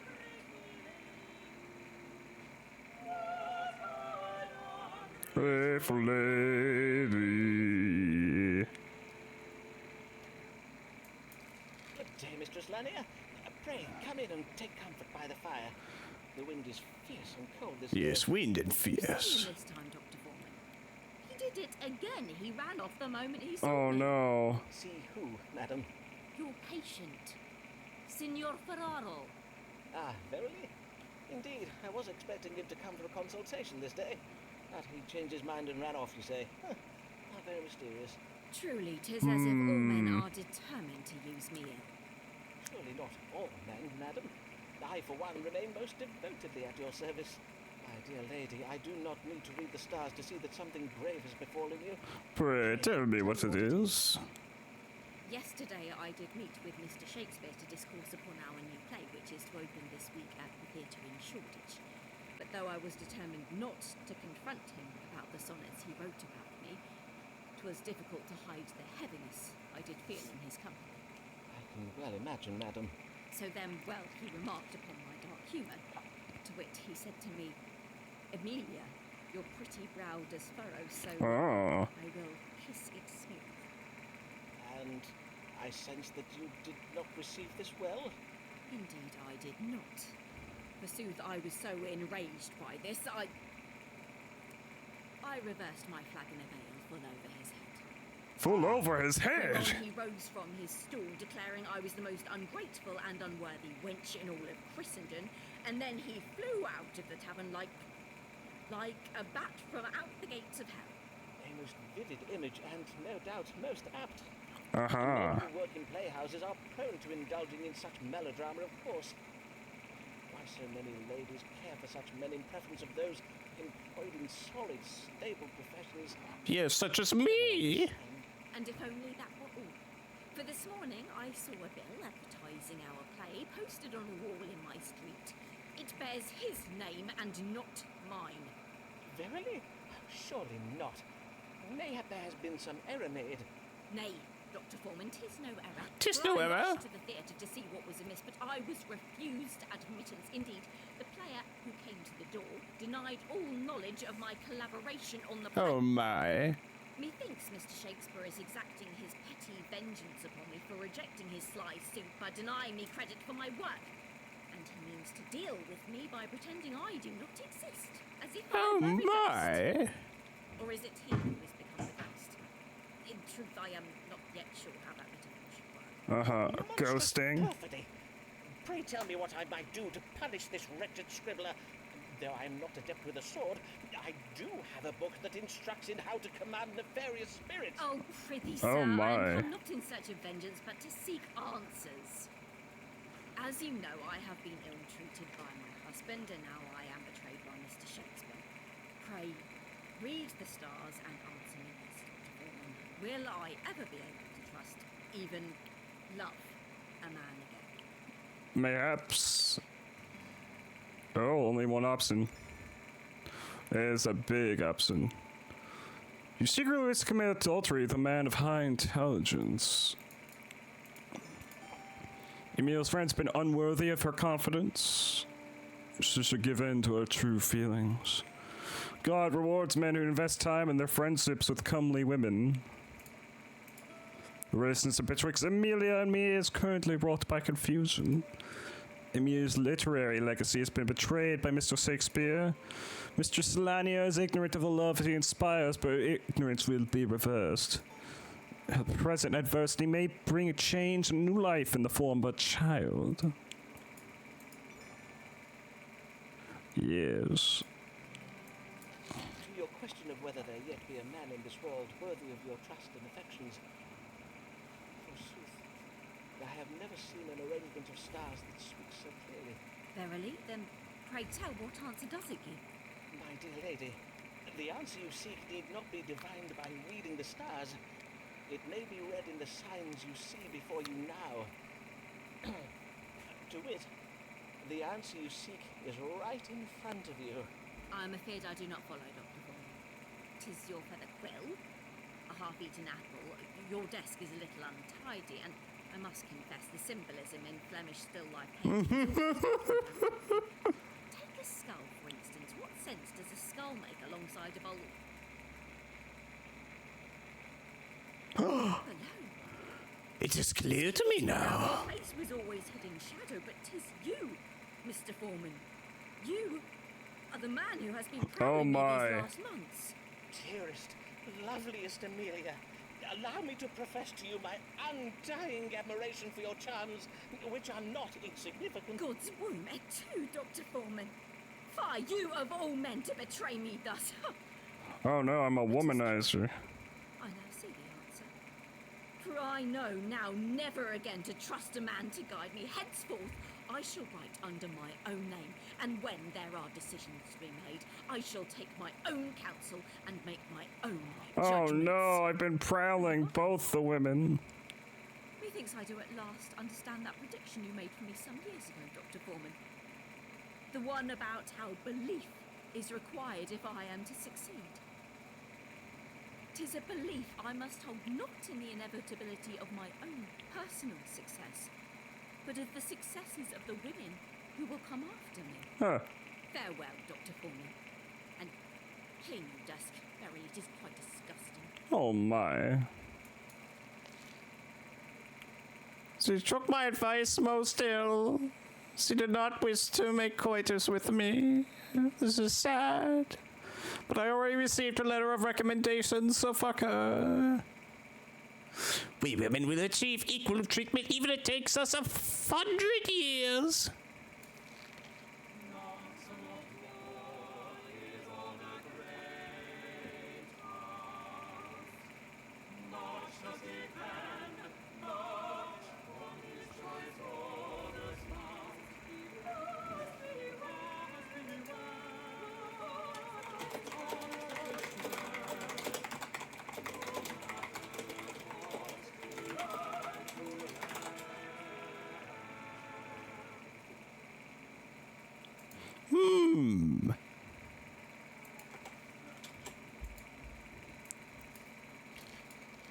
day to you, young sir, and well met.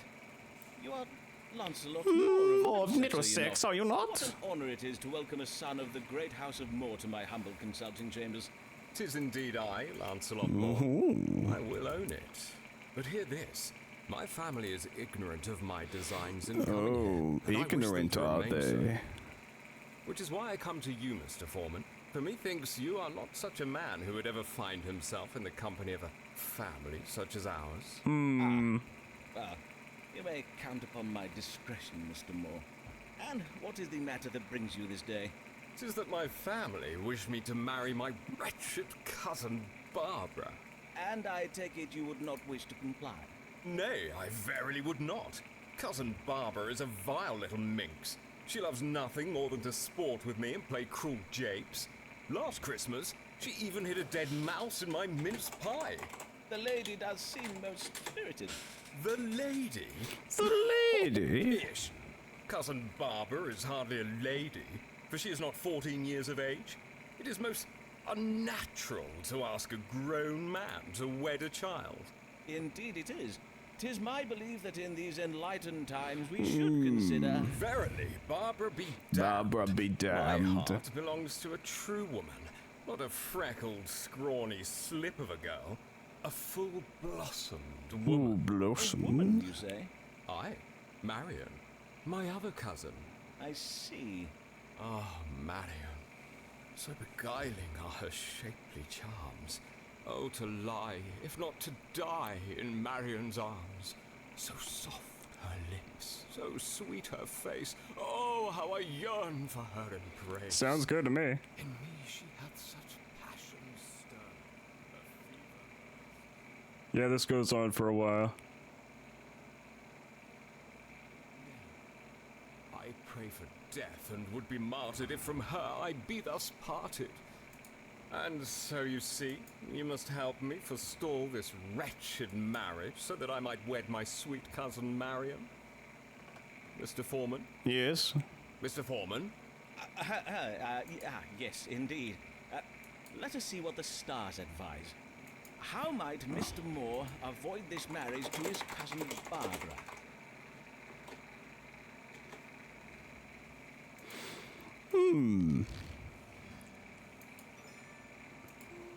If Moore spreads a rumor about Barbara being sexually active, the marriage plans will be abruptly cancelled.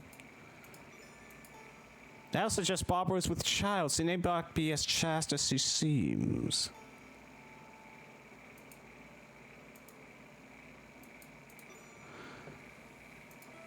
Appeal to Moore's vanity may induce him to travel abroad. Moore will be able to extract himself from his engagement once he has come of age and has control over his fortunes.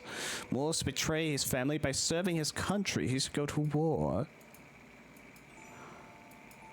Barbara is secretly unhappy about the marriage. God's aid will come via cousin Barbara, who is both intelligent and rebellious. Tell him about this marriage. Therein lies the key to unraveling his engagement. Oh my, this is a tricky one.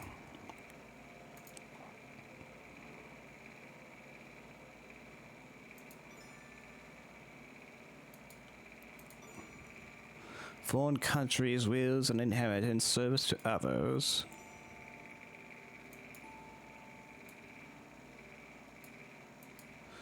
I will go with maybe this one.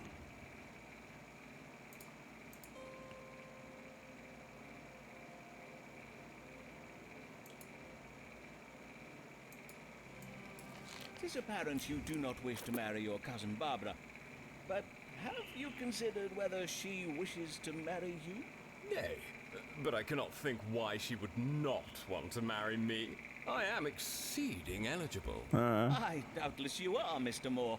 But do you not think her unkind japes may indicate she harbors some degree of malice towards you? Mayhap you are right. Mayhap. I did find a toad in my bed Thursday last. 'Tis as if Barbara were possessed by a demon. Very possibly. And thus possessed, she may be distracted and not wholly aware of your, fine qualities. I advise you to simply bide your time. For the stars suggest she is a cunning maid who plans to thwart the marriage using, a method of her own devising. Verily?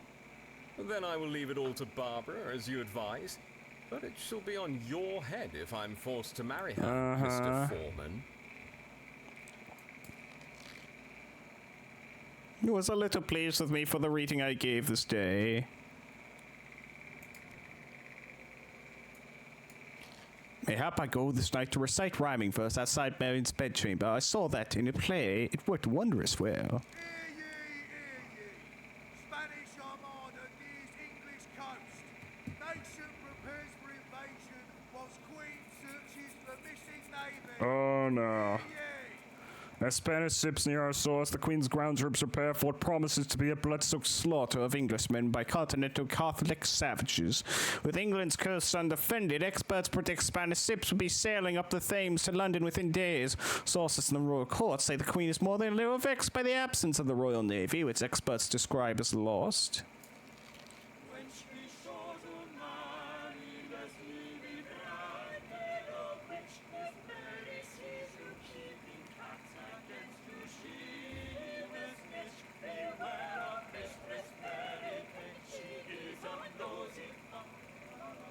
La la la la la la la la la. Blessed even, Dr. Foreman. Mistress Payne, what brings you in such What weather? brings It's you? most dangerous to be about in it. Oh, it takes more than a little wind and rain to forestall me from doing the Lord's work. Besides, foul weather is naught but God's righteous vengeance upon London for the sinful Righteous? debauchery of its inhabitants. Verily? Then I dread to think what Northerners get up to of an evening.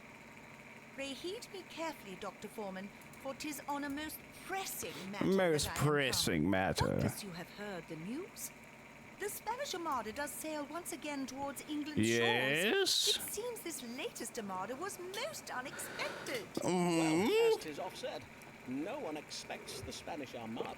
No. Very brave this time, for I have heard tell that our own warships are far away at sea, and with our coasts undefended, a Catholic horde may soon be sailing up the Thames to slay us all. Aye, our situation is most grave indeed. But what would you have me tell you, Mistress Payne? I wish to know whether the English fleet will arrive home in time to defend our shores, or might we ordinary folk be compelled to take up arms to defend ourselves? Dr. Foreman, are you ready to beat off the Catholics, come what may? I don't know about beating off the Catholics. Oh my. Let us pray the need never arises. Perchance the stars will offer us some reassurance. Will the Royal Naval Fleet return home in time to defend England from the Spanish Armada? Yes. The Spanish Armada is coming. Will the Royal Navy be in time to defend this coast?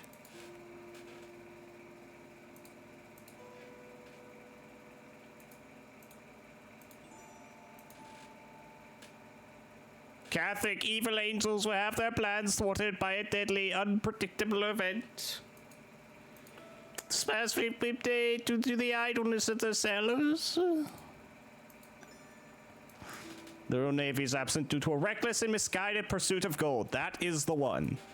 Ambitions will be thwarted by confusion. Unpleasantness will result from a cunning plan to steal goods. Madam, know you of Robert Devereux, the Earl of Essex? Or of Sir Walter Raleigh, perchance? Oh, young Lord Devereux, such a talented young man. My niece is especially taken with him. Well, it would seem the pair did take the Royal Fleet on an expedition to intercept and seize gold being transported back to Spain from the New World. But their plan went awry, and now they are lost at sea. I am afeard that, short of a miracle, the Spanish invasion is indeed imminent. Her Majesty would risk her realm and the lives of her subjects for the sake of gold. Then our present danger does not surprise me. England's downfall will be God's punishment for our Queen's greed and avarice. Well, to be fair to Her Majesty, I do not imagine she gave Devereux and Raleigh permission to... Oh, my days! With a Spanish invasion nigh, I know not how to calm my anxious passions. Yeah? Methinks I shall take to bed with Paul and Matthew this even. Oh, yes, I see. Yes, The Book of yes. Paul and the Book of Matthew. Aye, verily. Holy Scripture does give great comfort to a distressed mind. God keep ye well, Mistress Payne. Yes, God keep you well. Was a little pleased with me for the reading I gave this day. My niece will be beside herself with worry. Mayhap I take her on a diverting outing to see the hangings at Tyburn. Ooh, so I must congratulate you on the sterling counsel you gave me in relation to my horrid cousin Barbara, whom my parents did wish me to marry. As you did predict, the wretched little fiend did at length contrive a method for ending our engagement. She has run off with the Earl of Shrewsbury, your relieved querent, Lancelot Moore, Esquire. This guy!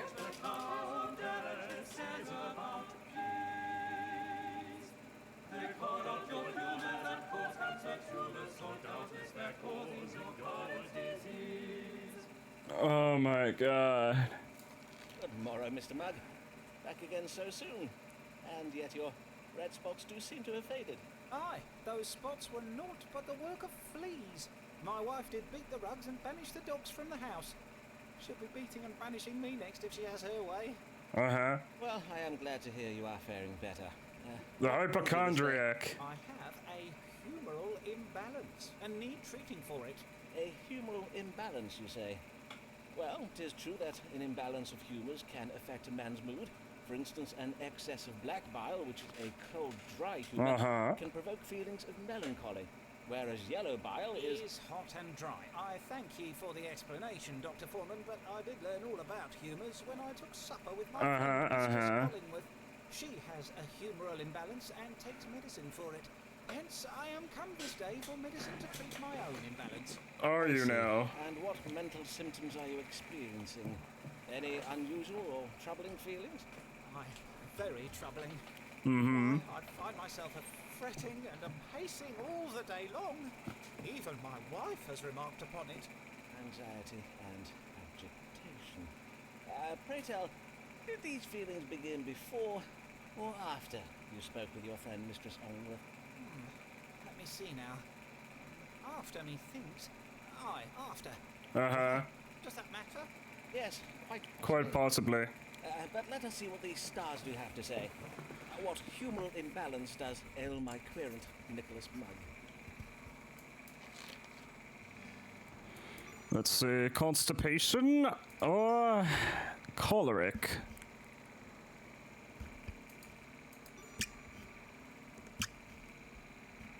And a related psychological condition. Mercury indicates a psychological factor. I do think there is a psychological factor involved.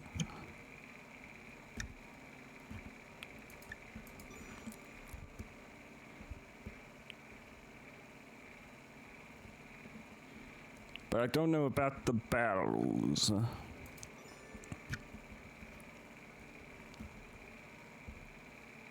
Patient.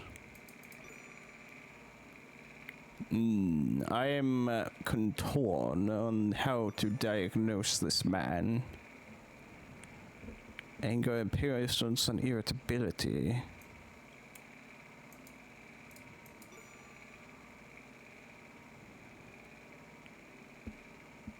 I'm going to suggest perhaps constipation.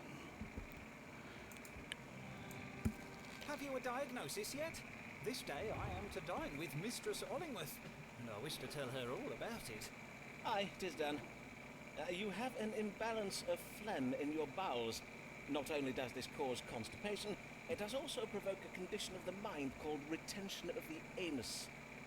With Retention of the anus? The sufferer is prone to fixation and obsession. Is there, perchance, a particular subject upon which you think you may fixate or obsess? Prithee, sir, take your time to think. Nay, I cannot say as I do fixate or obsess over anything. You are fucking lying to me. Your diagnosis must be wrong. Well, it was worth a try. Aye, well, doubtless you will have better luck with the stars next time, eh? Good day, Dr. Foreman. One day I will open your eyes to your hypochondria. I do not think I would like to tell Mistress Ollingworth about an imbalance in my bowels, not over dinner, forsooth.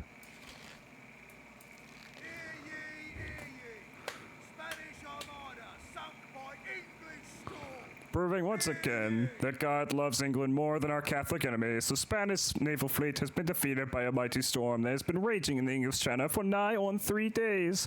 What remains of the Armada has fled back to Spain. Beachcombers are advised to wait for the storm to abate before looting corpses that have washed ashore.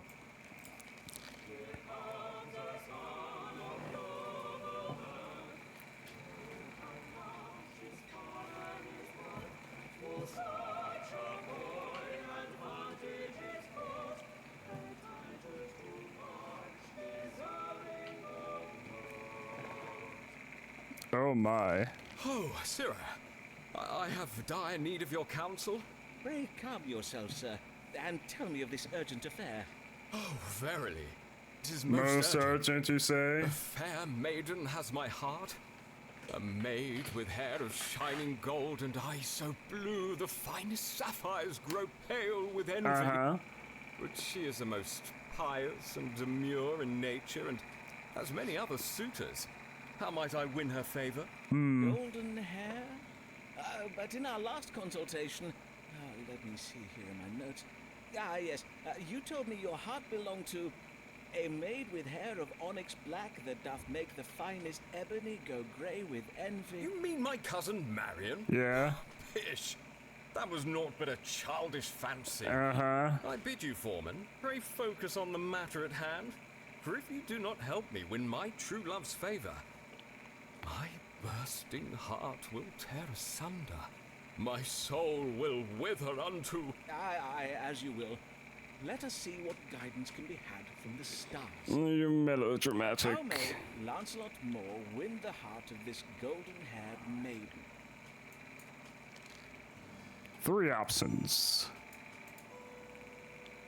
Your father, maid's father, as deceitful business partner.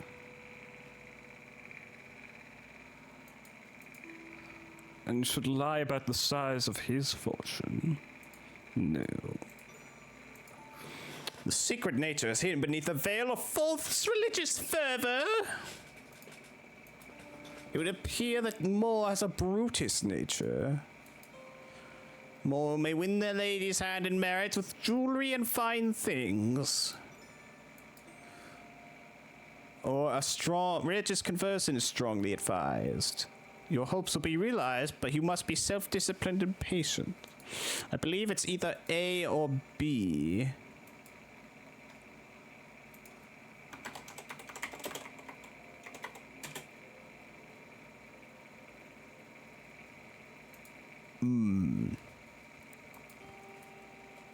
She is religious, after all.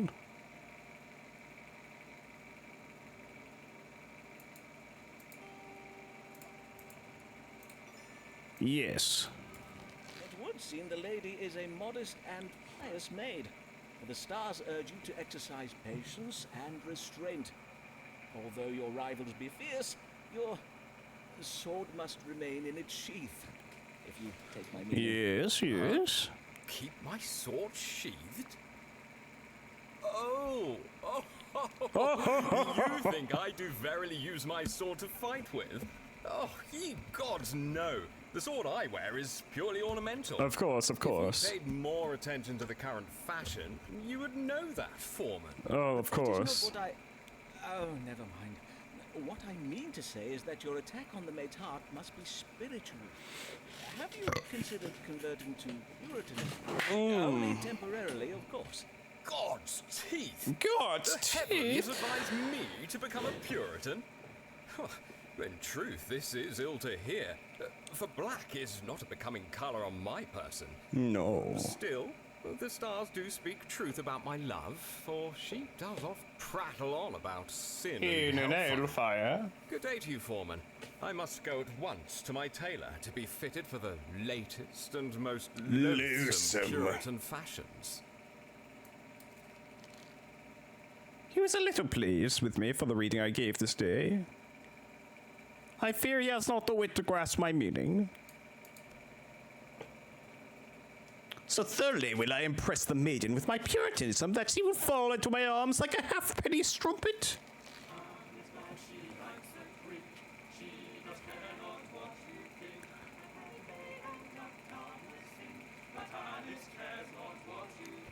Oh, God.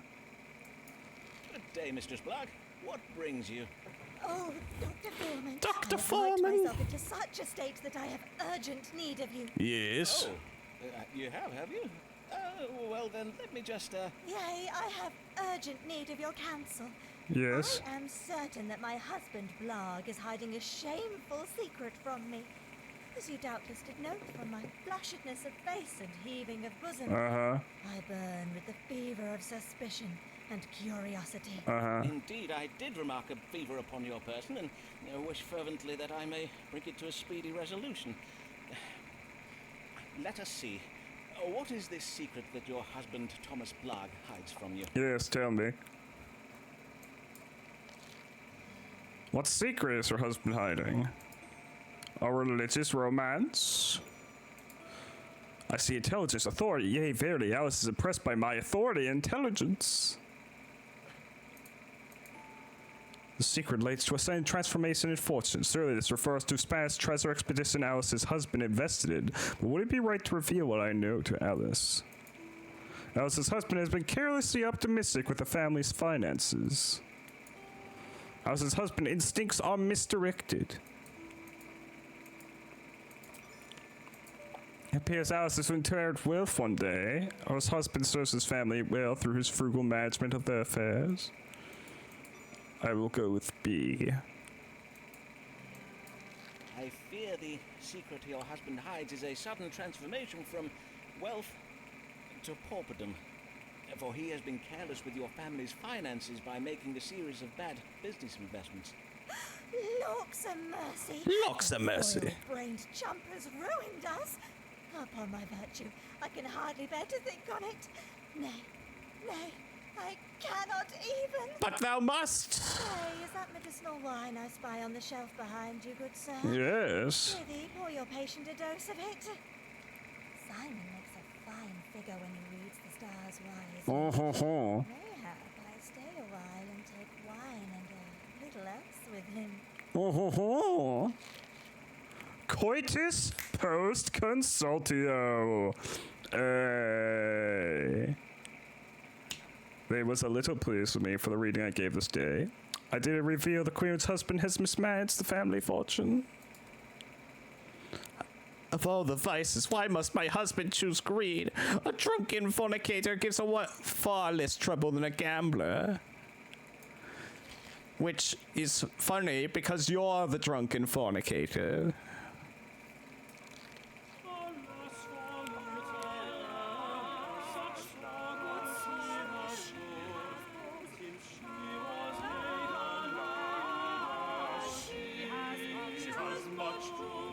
Much to mourn.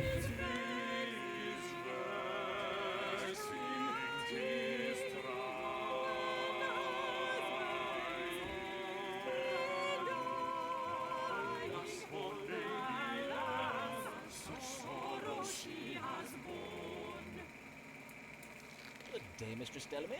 Good day, Dr. Foreman. Hello? I remarried after poor Mr. Delamere passed. Oh my. Really? I am full sorry to hear of your husband's demise, my lady. It was his weak heart, as you did warn me. Yes, as I John warned. collapsed and died at a masked ball, for someone, we know not whom, came to the ball dressed as a monstrous spider. Oh my. Poor Mr. Delamere.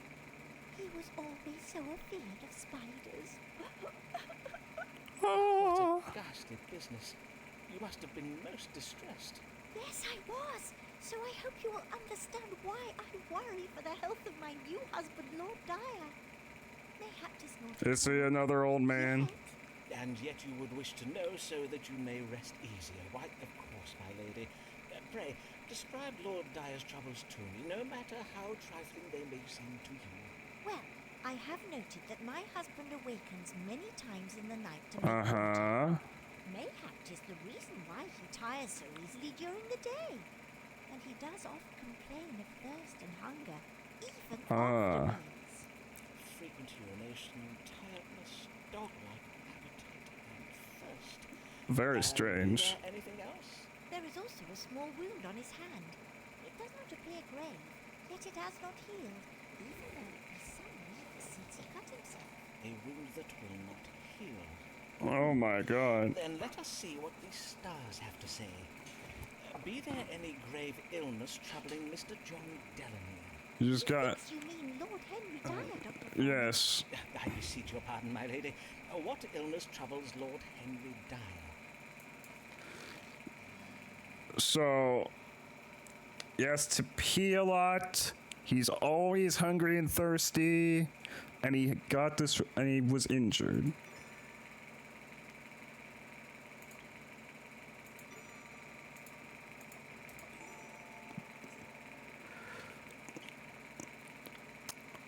I think he might be bewitched.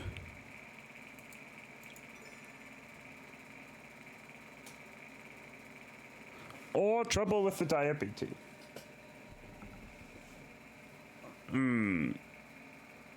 Trouble with the diabetes.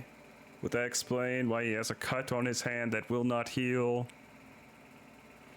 Why he pees a lot?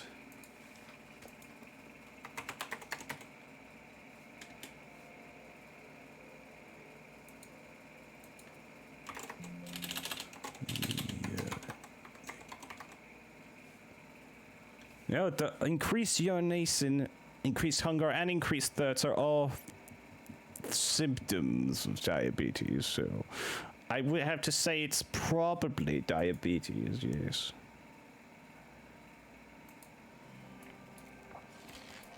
It seemed Lord Dyer suffers from the diabetes. The diabetes? But I am afraid. God mend me. Then how am I to keep my husband from dying of it? Well, the consumption of lettuce seeds and barley water can help. And you must barley water. Sweetmeats. In truth, I am a little concerned about the wound on his lordship's hand, though it be minor. It is the diabetes that prevents it from healing. Oh, then what should be done about it? Take Lord Dyer to a barber surgeon. A barber Leeches surgeon? applied to his wound. This will draw out the corrupt blood to hasten the healing. Yes, yes, leeches! Never cuts himself again. For the corruption of blood such cuts occasion in a sufferer of the diabetes, well, they oftentimes prove fatal. Oh, Fatal. then I shall do precisely as you advise, Dr. Foreman. I thank ye heartily, sir. Good day.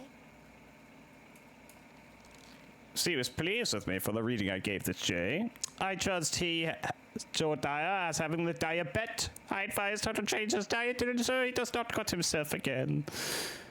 I am doubtless that her... I think this woman is a black widow. I think her husband is definitely going to die again.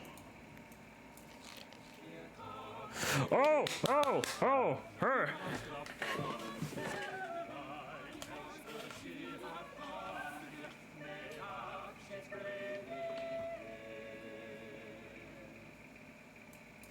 Good day, Mistress Allen. I hear a child was lately born to you. I trust he is well. Yes, Oh no, this is her third husband, Nura. indeed. God has favoured us with a healthy boy. He is a true blessing to Mr. Allen and me. And we pray he remains so. That is, that this child remains in good health. And as I do ail of something, normally I would not have come, but methinks 'tis best I am treated, for the sake of Marmaduke. Marmaduke? From me. You named your child Marmaduke? Then pray describe your troubles to me, Ave, Mistress Allen.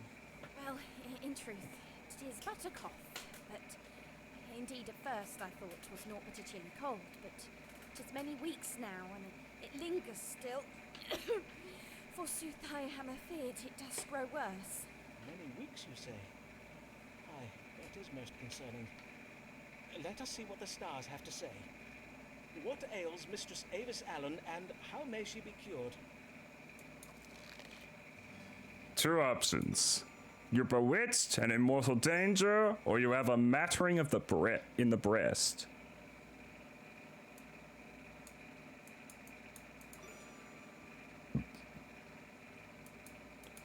I think you might have a mattering in the breast. Before I complete my judgment, madam, I must ask a question of medical relevance. Who is the true father of your... God mend me, Simon! No. You will plague me with your suspicious fancies even now, in my very hour of need. Have you no thought for my son and my... I am full sick of your jealous delusions. Oh, verily, I should never have come. I will bid ye good day now, Simon. But would you not wish to know what ails you? Indeed, I would. Which is why I will be finding myself another doctor. Jesus, woman. She took my advice most ill. This was the final consultation for the querent. I will find myself a true physician, not a doctor who has a medical license. Humph! Yes, yes, Ricardo.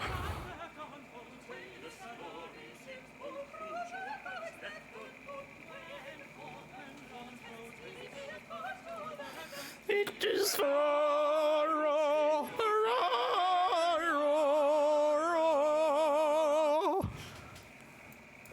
Good day, Signor Ferraro.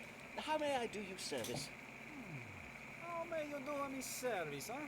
This is the question, is it not? I do hear you offer many different services, huh? Not just in medicine, for you are a dottore of a special kind. One who gives answers to all the problems, see? Forsooth, 'tis true, Signor. In my practice, I endeavor to treat the whole man.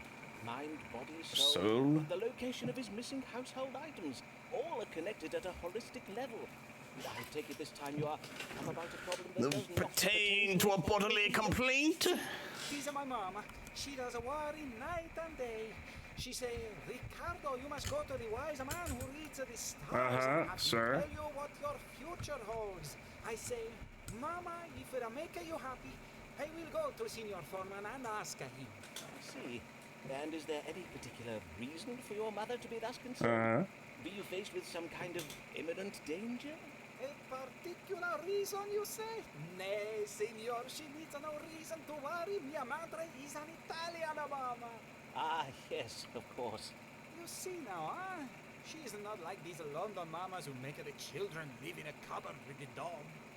Well, then, hello, excuse me. Your devoted mother some comfort. What does the future hold for Ricardo Ferraro and his mother? 2 options. 1. The young man who's in a relationship with Signor Ferraro's mother is a hypocrite who will betray her. The Ferraro family is frugal. This includes Signora Ferraro, who has carefully managed her personal fortune. Ferraro one day inherit an agreeable sum from his mother. Or 2. Ferraro is not being honest, and soon his deception may be discovered. My relationship with the Signor is about to undergo a sudden transformation. Ricardo is an authority figure who holds a position of responsibility at a learned institute. Yes, I believe this is the one. I am afeard these stars reveal information of a most disturbing nature. Verily? When you first came to me, you did tell me that you worked in trade. And yet my chart very plainly indicates that you are an authority figure, connected with a learned institution over which you hold a position of responsibility. Indeed, it would seem that you are not who you say you are. Do you deny it, Signor? Oh, Sirrah, you would accuse me of calling myself something I am not? Look at you, Sirrah, a charlatan who would call himself a doctor. You are naught but a pretender. Fie, sir. It is you who are the pretender. Yeah, fie. It is clear you are not the merchant of Venice you pretend to be. Who are you? What is your true name, Reveal sir? thyself. You will know it in time, Sirrah, for we shall meet again. I bid you good day, Dr. Foreman.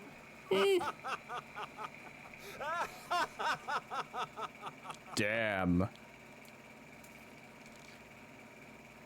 He took my advice most ill. It's the kind of consultation for this querent. I now have all the information I need for my report. Oh no, I think he's part of the doctors. The doctors that are waging war on me.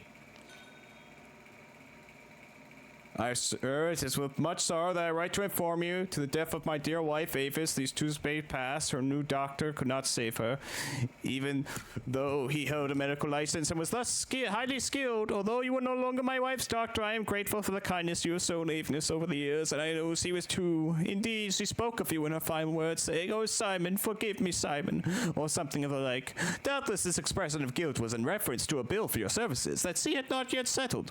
How like my poor wife to have been thinking of her obligations to others until her very last breath. I enclose with this missive the sum of 1 shilling and beg your forgiveness for late payment. Your most assured friend, Willem Allen.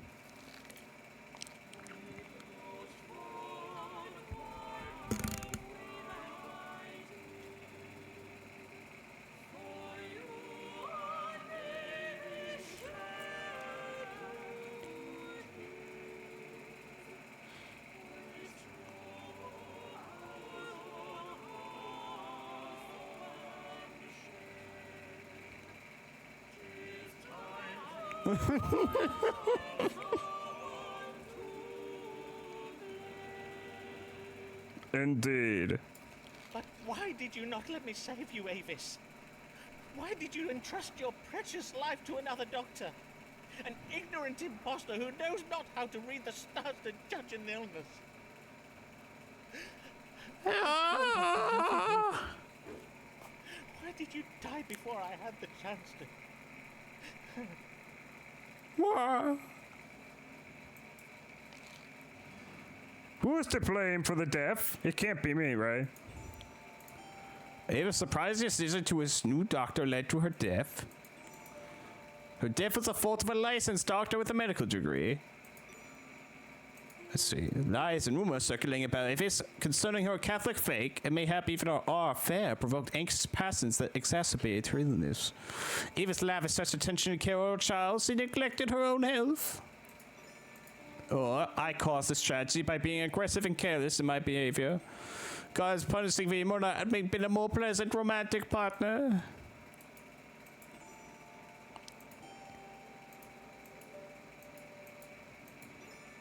Yes, this one.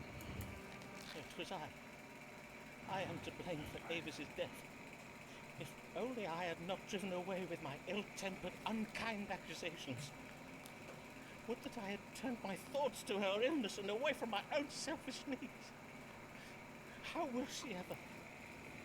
How will I ever forgive myself? How?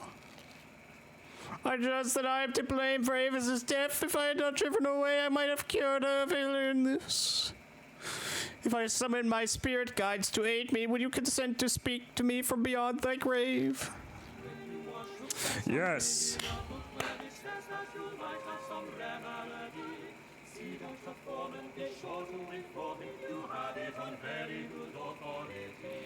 Yes! Oh, this is so on point. Good day, Mr. Mugg. What brings you? I am exceeding ill, Dr. Foreman. Verily I am. And you know my wife.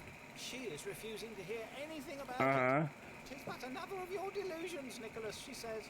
She will not even look at it. Look at what? Oh, I see. You may pull up your breeches now. Pray let me examine you more closely. Raise your chin, if you please. Now, loosen your garter and remove your stocking. I am afeard this verily is grave. Most grave indeed. 'Tis? Verily? I believe so. But we must have it confirmed by the stars. Let us consult them now. What explains these swellings that have arisen on various parts of Nicholas Mugg's body? 2 options. You have pustulous swellings in your body. Do you have the plague?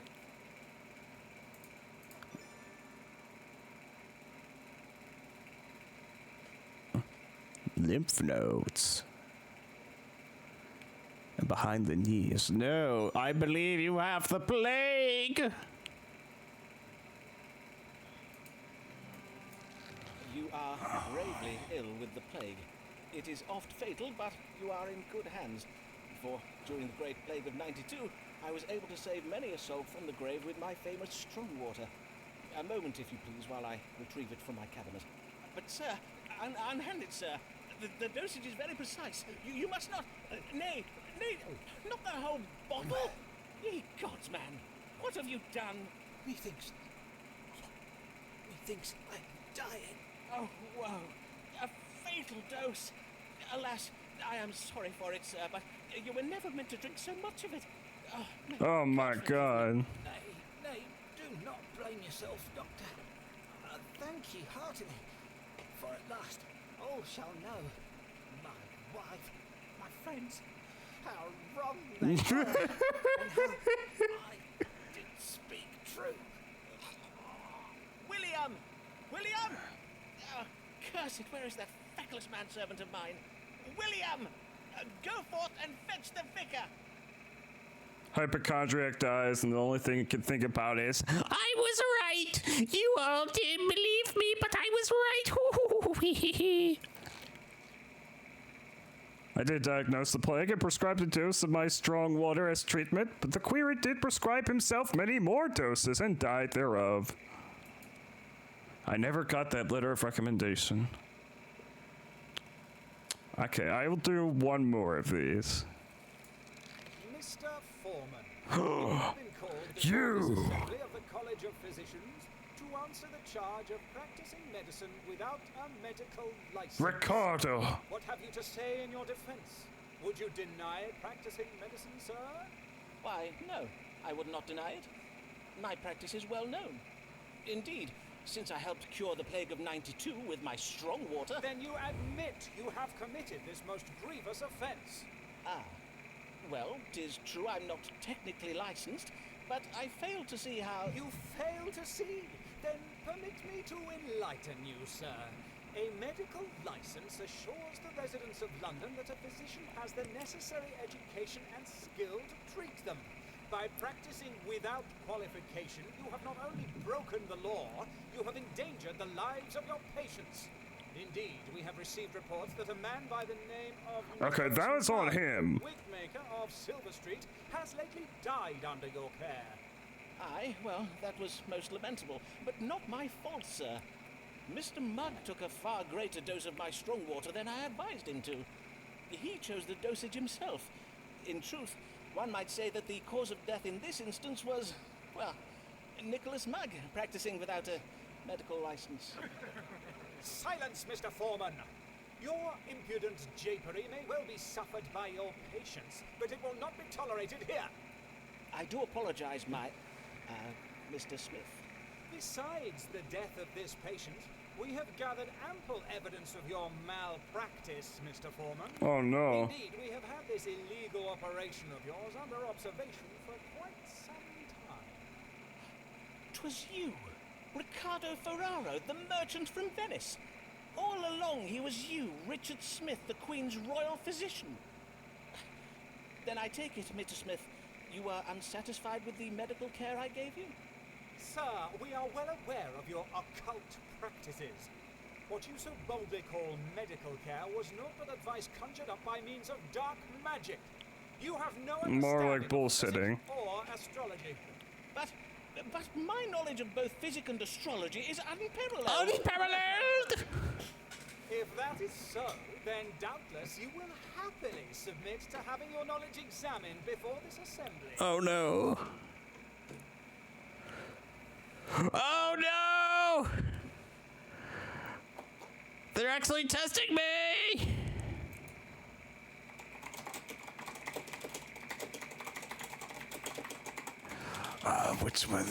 Which would represent an authority?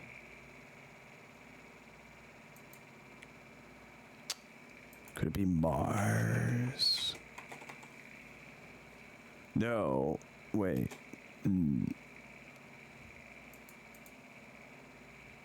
Could be the sun.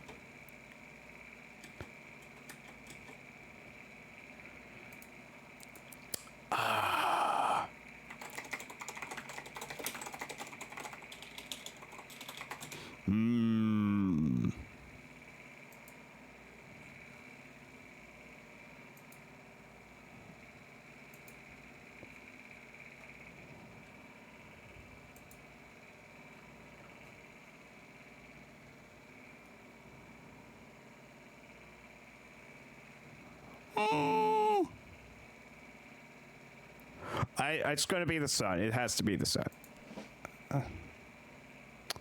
Men are from Mars. Women are from... That's not astrology. Phlegm is cold and moist. And which zodiac rules over the privy parts? Why, that is Scorpio.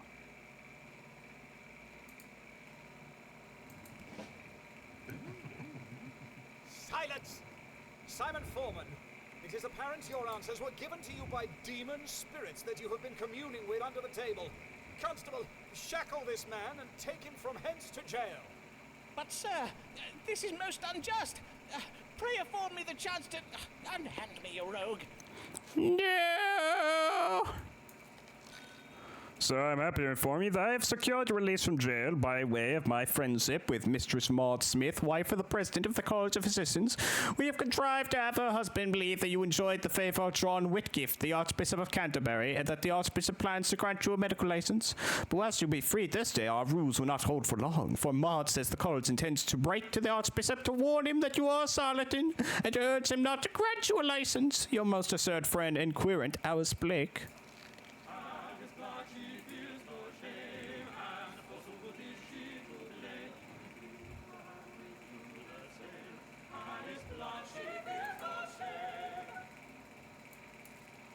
Good day, Mistress Blag. Before we start, I must thank you for having used your influence to help me resolve my recent difficulties. Say nothing of it. Those doctors and their College of Physicians. Physicians. Sniffing bullies, so they are. Besides, I needed you out of prison so that you might read the stars for me. Of course. I see. And what would you have me advise you on? What know you of Richard Bancroft, the Bishop of London? Richard Bancroft? In truth. But I did attend the Easter service at St. Paul's. I found the bishop's sermon on the virtues of chastity and abstinence most compelling. Why? You know him well? Not very well as yet. I was seated beside him at an episcopal dinner Saturday last. We discoursed a while. Bishop Bancroft is a most charming man. But there was a moment when we did both reach for the brandy decanter. Our eyes met and Oh no. I felt something. Ah, 'twas a spark between you and the bishop? You felt a certain frisson in the air? Frisson? Nay, I felt a certain hand up my skirts, more like. His Grace put his hand up your skirts. My! Madam, may I say how... Save your congratulations, Foreman. The bishop's not in the bag yet. But Oh. that's why I come to you. Now that I have piqued his interest, I would have the stars tell me how to secure it. Well, I think I know how. Then you wish to pursue an amorous affair with Bishop Bancroft. But what of your husband, Dean Blarg? Oh, do not speak to me of my husband. Thomas Blarg is not fit to secure his wife's future. He is not fit for many of his marital duties. truth Oh be told. my. But you did warn me of Blarg's financial ruin, and for that I am Yes. Forsooth, I am glad I was able to be of service to you, Mistress Blarg. grateful. Speaking of such, let us press on with this day's readings, if you please. Of course, let us consult the stars. How may Mistress Blarg secure the lasting affections of Richard Bancroft, the Bishop of London?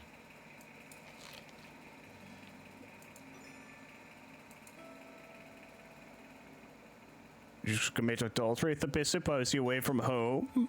You should lie to the bishop by telling him that she is with child, his child. Let's see. Change your approach. Quiet and demure manner, perhaps.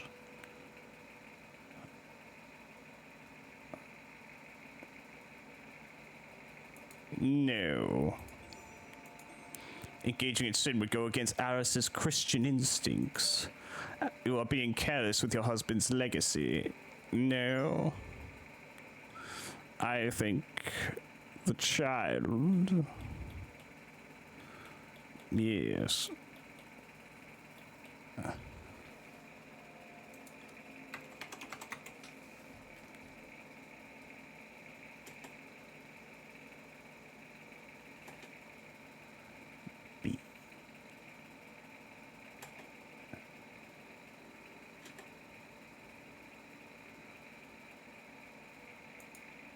Yes. The stars suggest a most ingenious plan for ensnaring the bishop, Mistress Blythe. Oh, verily. Aye, 'tis most cunning. First, you must offer him your tender favours, and then, several weeks following this encounter, you must go to him and tell him you are with child. Yes, of course! If the bishop be a man of sentiment, the news will doubtless make him feel bound to you. I own that such a ruse could work. 'Tis hardly ingenious, though, is it? Half the mothers in London give their daughters such advice. Do they indeed? Well, there is You more. may. The stars suggest you will find occasion for such an encounter while the bishop is away from home on business. Mayhap you arrange a discreet assignation for his next visit to the Archbishop's palace in London. Oh my. That is not a bad idea. In sooth, I think it may do very well. For as 'tis oft said, that which does occur at Lambeth Palace does bide at Lambeth Palace. Yes. Indeed. How very intriguing. Pray tell me of these goings-on at Lambeth Palace. Methinks the Queen was a little pleased with me for the reading I gave this day. Could you suppose consult you? Oof, methinks I put my farthingle back on the wrong way around. Mayhap I would dash into an alleyway to adjust it. Well. Oh, okay. I actually have a thing I can see. I did not receive it from Mug or Ferraro. I need 8 letters of recommendation to win, and I've only gotten 2 so far. Robert Devereaux, I'm very. When he comes back, he's not gonna be happy with me.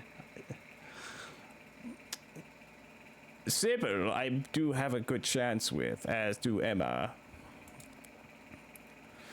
Anyways, we've been going for nearly 4 hours now. I think we'll have to return to this game another time.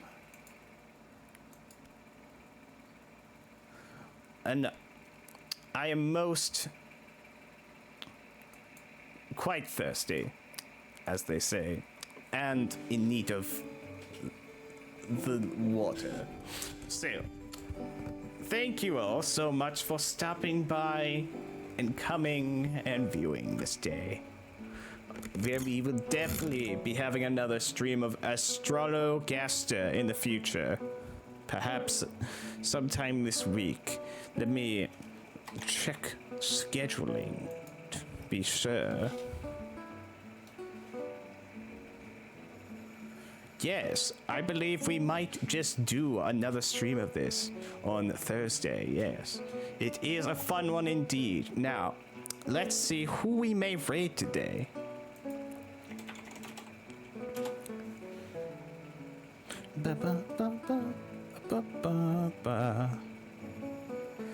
Ooh, Azra is streaming.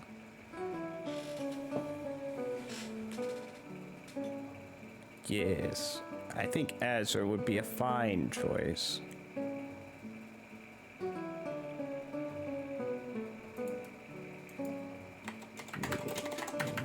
Azure.